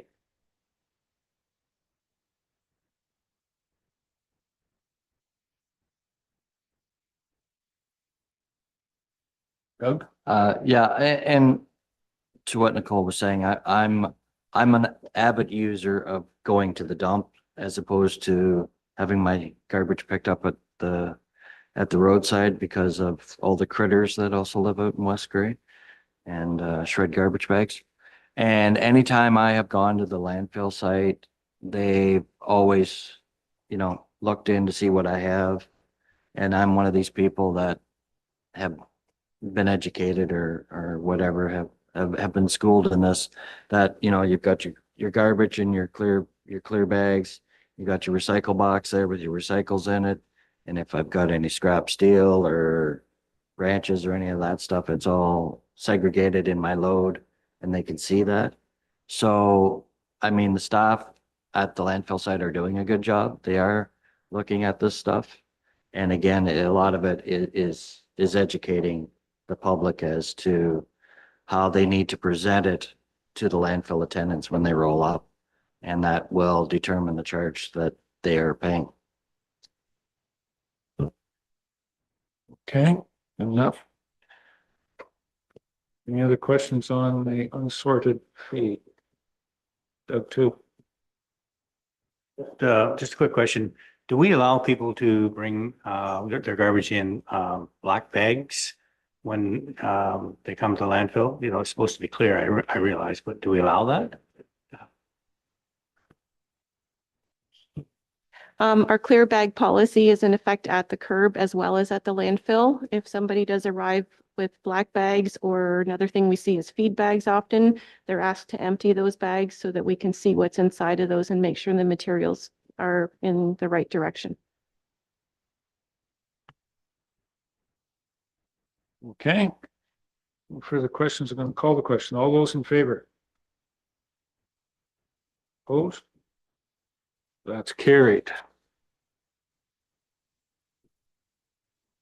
Do we have any other motions on sorting tipping fees? Councillor Shay, Jeff? I'd like to move that we adopt a minimum $20 charge for sorted materials as recommended by staff. Okay. Jamie? So the motion proposed by Councillor Shay is that in consideration of staff report IPW 2024-27 waste diversion site tipping fees, council directs staff to bring forward a bylaw to amend the fees and charges bylaw to increase the minimum tipping fees of the waste and diversion site for sorted loads to $20. Okay. Seconder for that? A seconder for that?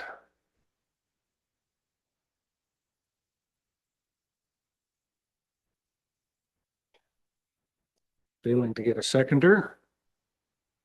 Motion will not be entered. Any other motion? Councillor Townsend. Move on this one. Doug? I'd like to put forward a motion that the sorted waste fee be increased to a comparable amount to what the bag tags went up, and understanding, and this is, Jamie, don't start typing because this is going to get wordy. We got to look at making change, which can be a problem for them out there. And so if it's if it works out to $12.50 or something, which is, make it 15, round it up, because we don't want to get caught in a change factor out there. And I am an avid user of using the dump, and I'm for that. So thank you.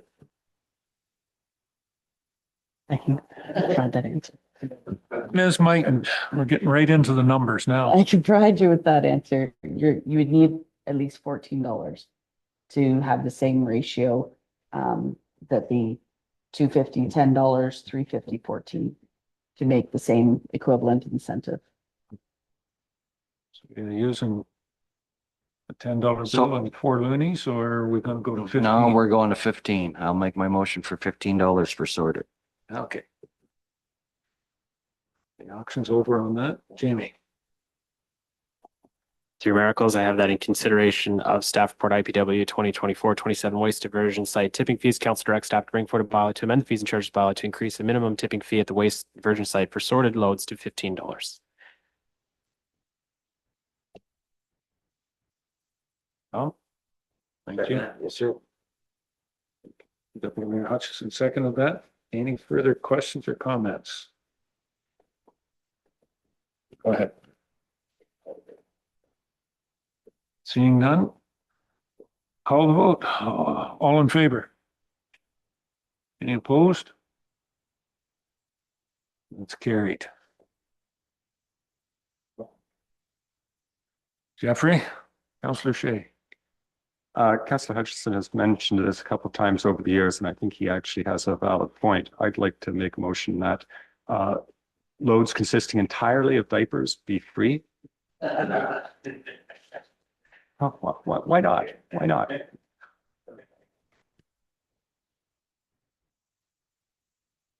let's bring a report back from staff on that one. No. Well, unless you want to, go ahead. Go ahead. Doug? No. Comment. I think if we're really serious about trying to preserve our landfill, I think we need to get a compost system going. I think, I know personally from experience Yeah, that some well, that's- people, a lot of compost in. Yeah. We'll Just get on compost. to that one. We'll get on. We'll let Nicole bring that one forward, coming forward. Just not in today's portion here, dear. All right. Okay. Anything else on Nicole's report? It's 15 and 40 and we've received the report. Thank you very much, Nicole. Okay. Next report will be finance treasurer. Carrie. Thank you through you, Mayor. When we were working at calculating the final tax bills, we discovered there needs to be a change to the BIA rate based on their requested budget of 12,600. There was a couple of assessment value changes within that area, so the rate needed to be adjusted. So just bringing forward a bylaw for later in the meeting to reflect that budgeted amount from the BIA. Okay, thank you. Clerical. Have somebody move that recommendation? Moved by Councillor Noon, seconded by Councillor Hutchison. Any questions, comments? Doug?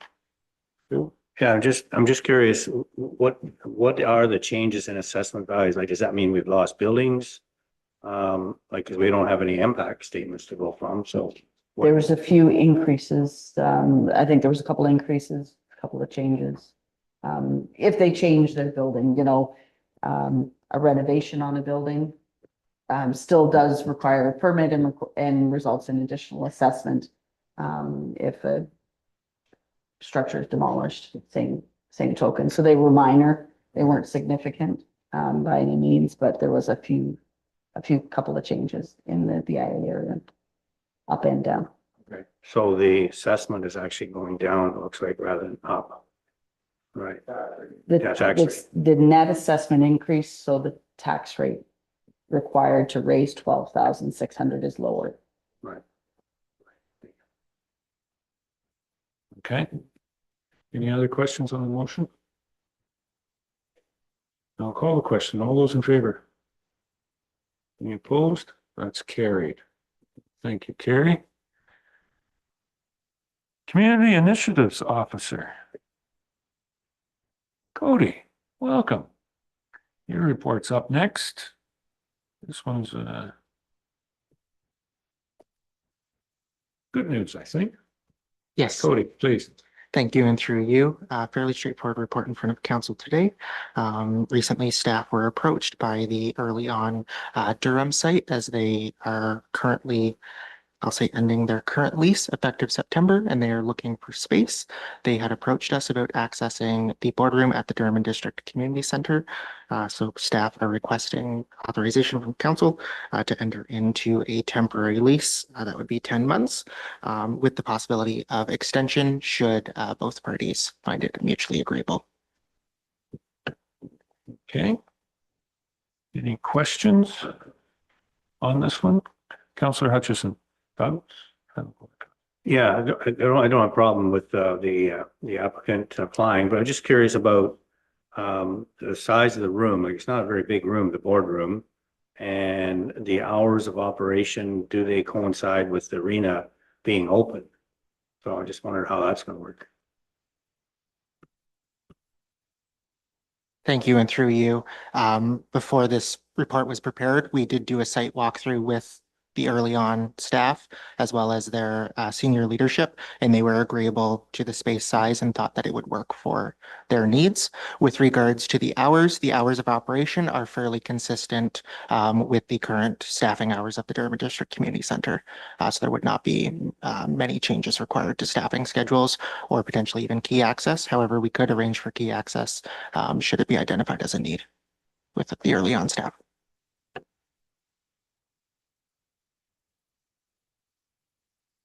Thank you. This fee, is it based on a daily use a weekly, or is it a new fee that will be incorporated into the Durham facilities fee structure? So this fee, as it's arranged as a lease, would not be included in our rates and fees bylaw. This is a separate proposed fee from the early on site. This is typically what they would pay for a space of this size. And as staff, upon taking review, we noted it as comparable.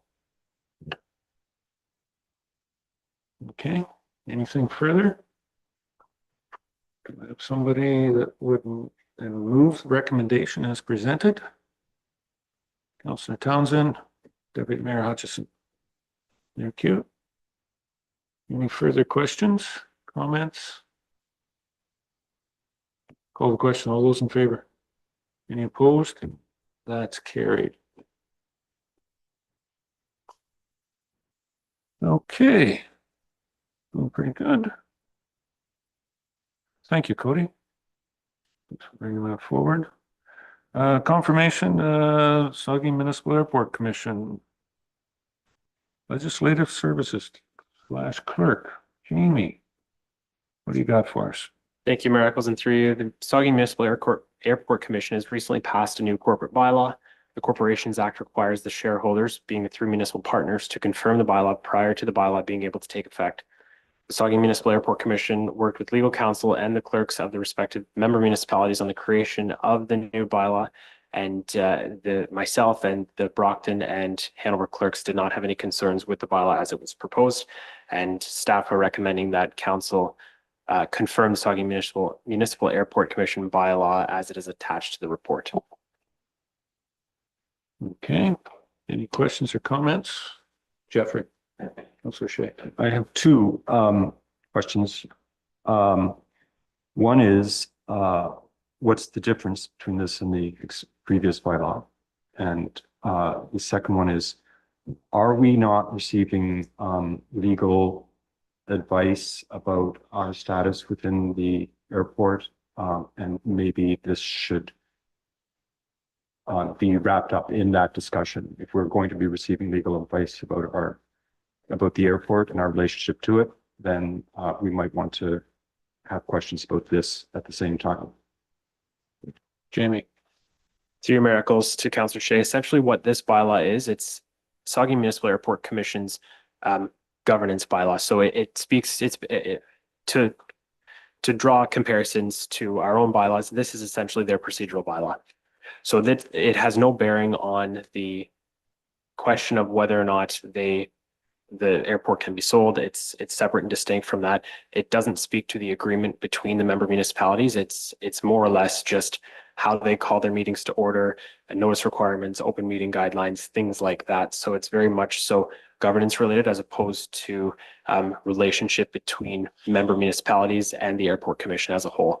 Given that this is a public entity established by the municipalities, the Corporations Act does require that we confirm it prior to them being able to actually proceed with its use. So certainly from my perspective, I see no reason to delay in the confirmation of this bylaw. It is very solid and covers all of the procedural requirements that the commission would need to meet.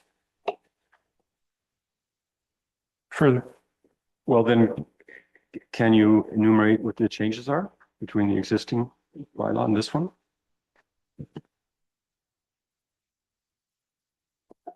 Generally speaking, the changes are largely with respect to calling meetings, notice requirements, open meeting requirements, and things like that. The previous bylaw didn't really provide for as much transparency as it should have under legislation. So this just works to correct that. And perhaps the airport rep has more on that than I do. Person would. Yeah. Yeah, and I think the clerks actually answered everything, and there was a little bit of tidying up some of the other language around it, but that's exactly what that was all about, and that's what's before us. The other stuff is in the report.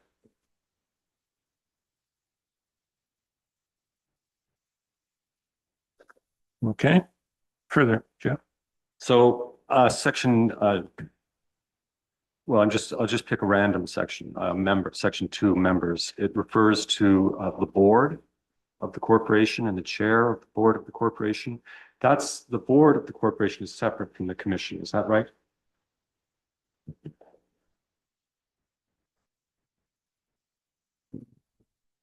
Jamie? Three Miracles, the board and the commission are somewhat separate in that commissioners are board members, but not all board members are commissioners. Correct me if I'm wrong, Deputy Mayor Hutchison, but I believe the member municipalities appoint commissioners to the board, but there is still an opportunity for one or two additional outside members that are not members appointed by the municipality. Tom?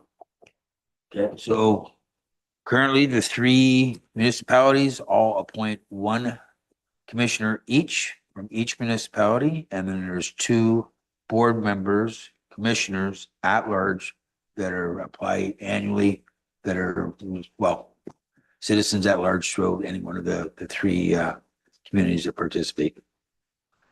And a recording secretary, and that would make up the structure of the commission. So that's my point. 2.01 membership conditions. Says there's one class of member in the corporation. Municipalities each will be admitted as a voting member of the corporation. And then 2.0.2, it says,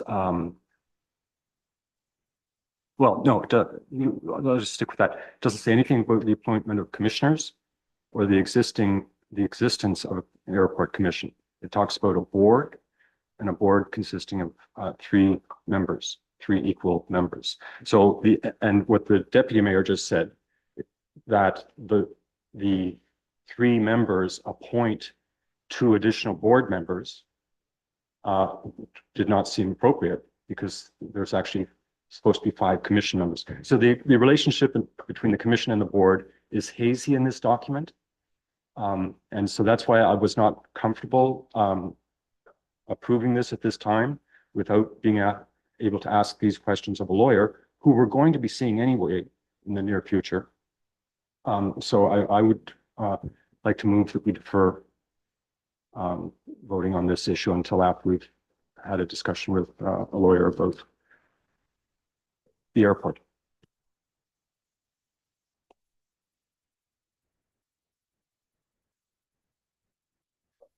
If I may, Three Miracles, this document was reviewed by legal counsel independently and created based on that legal review. So this document has been vetted through legal counsel. The lawyers for the commission had no concerns or objections to it, nor did myself or Brockton or Hanover's clerks. So I'm confident that the document is solid and sound.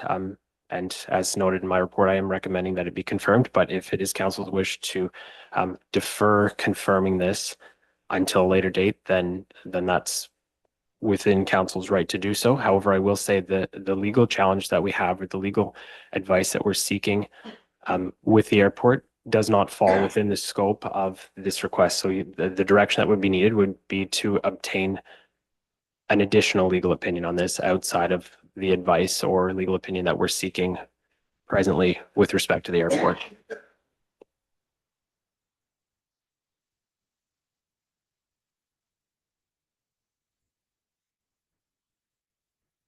I can't accept that motion because we don't have any motion on the floor to defer. Right. Exactly. Yeah. So if I can have the recommendation, then I see where you're going. I need a mover and a seconder for the recommendation.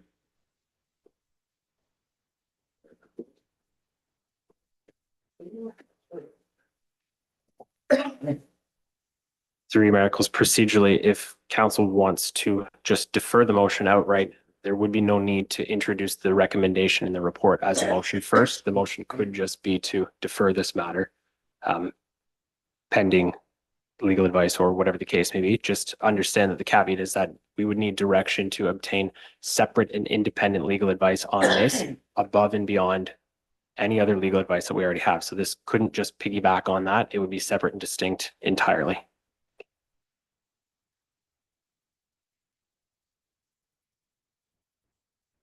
Or I could take the recommendation and then Mr. Shea could ask for it to be deferred. That's what I'm gonna go. Okay. I need the recommendation moved. Moved by Deputy Mayor. Do I have a seconder? Council Forrester. Okay. Recommendation is to accept, I believe it is to accept the report as presented on the bylaw for the Saugeen Municipal Airport. Any questions or comments on that? Mr. Shea. I have questions and concerns about the relationship between the commission and the board as outlined in my lay reading of this bylaw. Correct. And so I would not be comfortable passing this without further clarification. I could get that clarification perhaps through an in-depth conversation with the clerk, going through this line by line, because he's studied it and knows it much better than I do.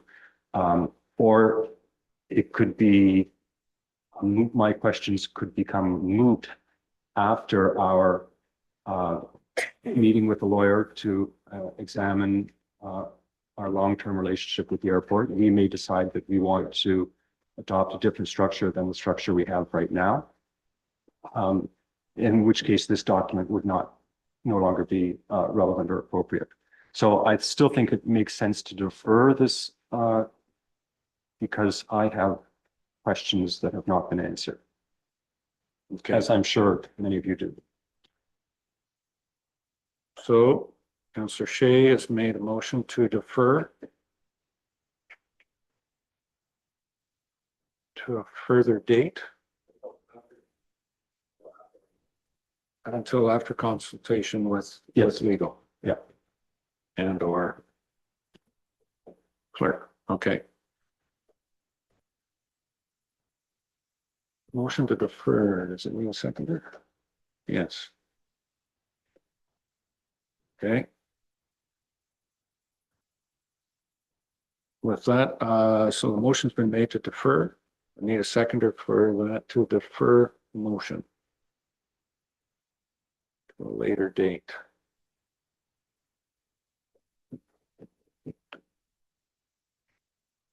I have a seconder.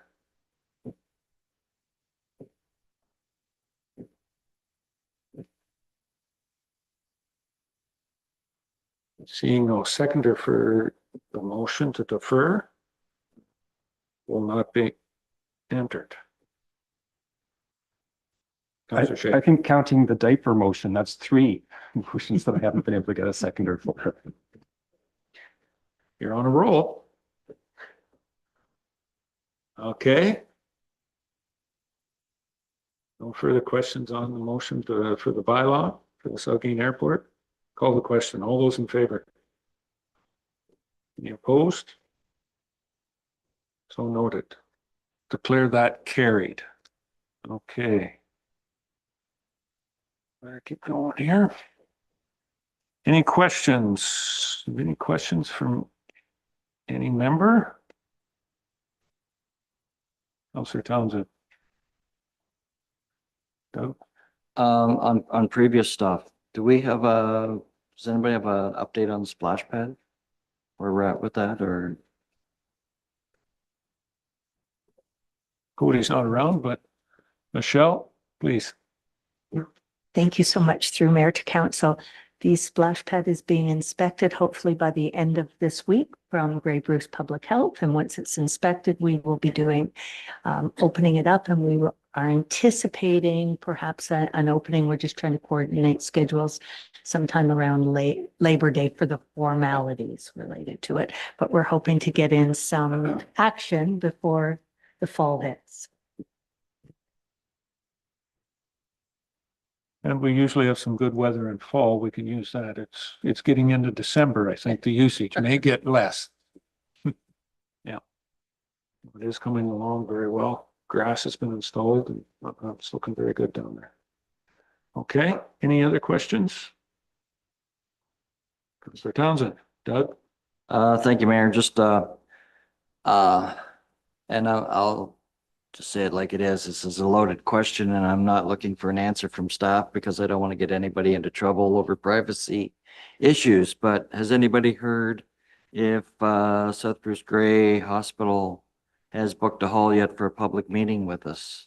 Because at their AGM, they said they would meet with us by the end of summer 2024, and that is slowly approaching. But I know due to probably confidentiality, no one can comment on whether they've booked a hall or not, so I'm just going to leave it as a comment that's out there. Okay. Very good. All right. Anything else? Scott?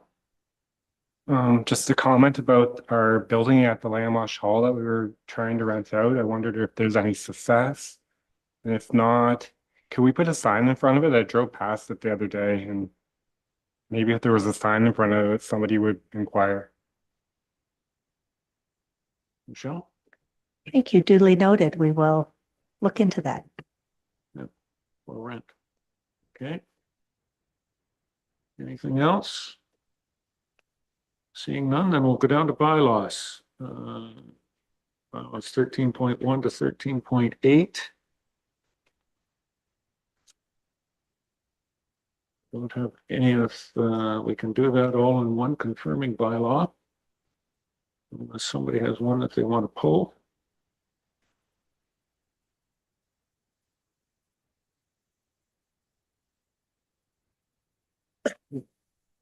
Jamie?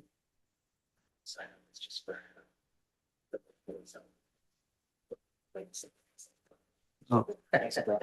Okay, well, anyways, I've got a motion to move bylaws 2024 to bylaw 2024-071 be passed and enacted. Sorry, that was 2024-066, 2024-071. Okay. Any questions on the motion? Doug, to Councillor Hutchison. You'll need to turn on your microphone so you can be heard. I do have a question regarding bylaw number 2024-071. Can I ask that at this point, or do we need to pull it just to ask a question? If you can ask a question, if it's, germane. So just under the tax rates, the bottom chart, I'm just curious about the BA rate for commercial occupied is there. What if it's unoccupied? Is the rate the same? Sorry. Yes, we used to have the different ratios for vacant versus occupied, so there is no longer a difference between. Okay, any other questions? Call the question on the bylaws. All those in favor? Any opposed? That is carried. Okay. New business. Oh, what? Go ahead. Through your miracles, just noting the time, it is 12:51. So in the interest of not hitting curfew before 1 o'clock, I think it would be most appropriate to put forward a motion to extend beyond curfew to ensure that we don't run into any time constraints. So I wouldn't, but do we have a motion to move that? Councillor Forrester, Councillor Townsend? All those in favor? Sorry, just to confirm this, so the motion is that council hereby approves going past curfew to 1:30 p.m. in accordance with the procedural bylaw. Correct. Councillor Forrester and Councillor Townsend moved. And all in favor? Any opposed? That's carried. Okay.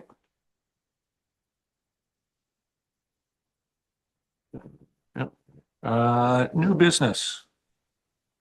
I do have some new business, and to introduce that, I'm going to ask the deputy mayor take the chair. Yep, I will sit in the chair.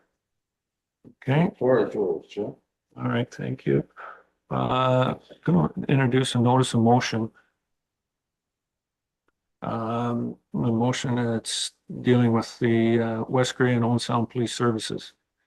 Whereas municipalities have a responsibility to ensure the safety and security of the residents, and whereas efficient and effective law enforcement is crucial for maintaining public order, preventing crime, and protecting citizens, and whereas joint municipal police services can lead to enhanced resource allocation, improved coordination, and greater operational efficiency, and whereas the consolidation of police services can provide access to specialized units and advanced technology that may not be feasible for individual municipalities to sustain independently. And whereas joint municipal police services can lead to cost savings through the shared resources, reduced administrative overhead and bulk purchasing, and whereas neighboring municipalities often face similar public safety challenges and can benefit from a unified approach to law enforcement, and whereas joint municipal police services can enhance the ability to respond to emergencies and large-scale incidents through combined personnel and equipment, and whereas collaborative police services can strengthen community relations by fostering a sense of shared responsibility and partnership among municipalities, therefore be it resolved that the Council of Municipality endorses the exploration and potential implementation of joint municipal police services with the City of Owen Sound. And further, it be resolved that the council directs staff to initiate discussions with representatives from the City of Owen Sound, the Owen Sound Police Services Board, and the West Gray Police Services Board to evaluate the feasibility, benefits, and potential structure of a joint municipal police service.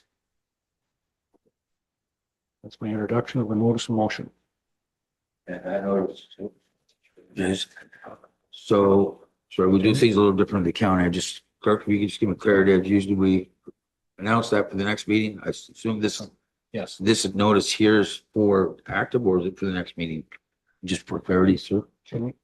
Be for next week. Through you, Chair Hutchinson. So today's topic, I suppose, was just the introduction of the motion. So there's no debate on the motion. There's no discussion of the motion. It's just putting council on notice that at the next council meeting, this motion will be up for debate and discussion. And thank you for the clarity, and that's how I assume that. I just wanted to double check that. We used the word assume. So I guess at that stage, we've received that, sir, and I will transfer the chair back to you. This doesn't require any activity. Thank you. Yep.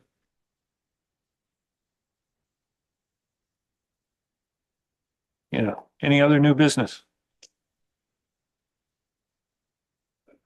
Seeing none, then we're down to announcements. Any council members have any announcements to make? Anything going on in the community between now and the next council meeting, or Buzz Lightyear would say, from here to infinity and beyond? Scott? Labor Day weekend, the Durham Fall Fair will be happening. You have to look that up. I didn't write anything out today. And the Elmwood Homecoming is also happening Labor Day weekend. Busy Labor Day weekend. Durham to Elmwood. Maybe traveling back and forth. Good. Anything else? Seeing none?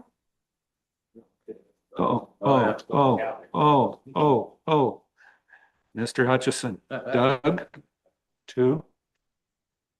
Just the announcement that the Durham Conservation Area, it says it's an opening, but actually a little promo from the Durham Conservation Area that they have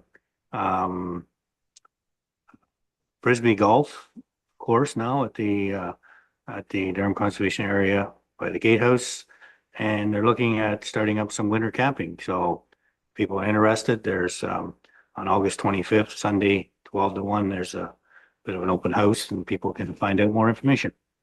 Thank you. Thank you for that reminder. Yep, that's August 25th. I believe that's a Sunday, if I'm not correct. Good. Okay. Anything else? No other new business. Closed session has already been dealt with. Was moved up. Brings us down to adjournment. Ladies and gentlemen, I declare the meeting adjourned as all business is completed on the agenda. Thank you. Okay.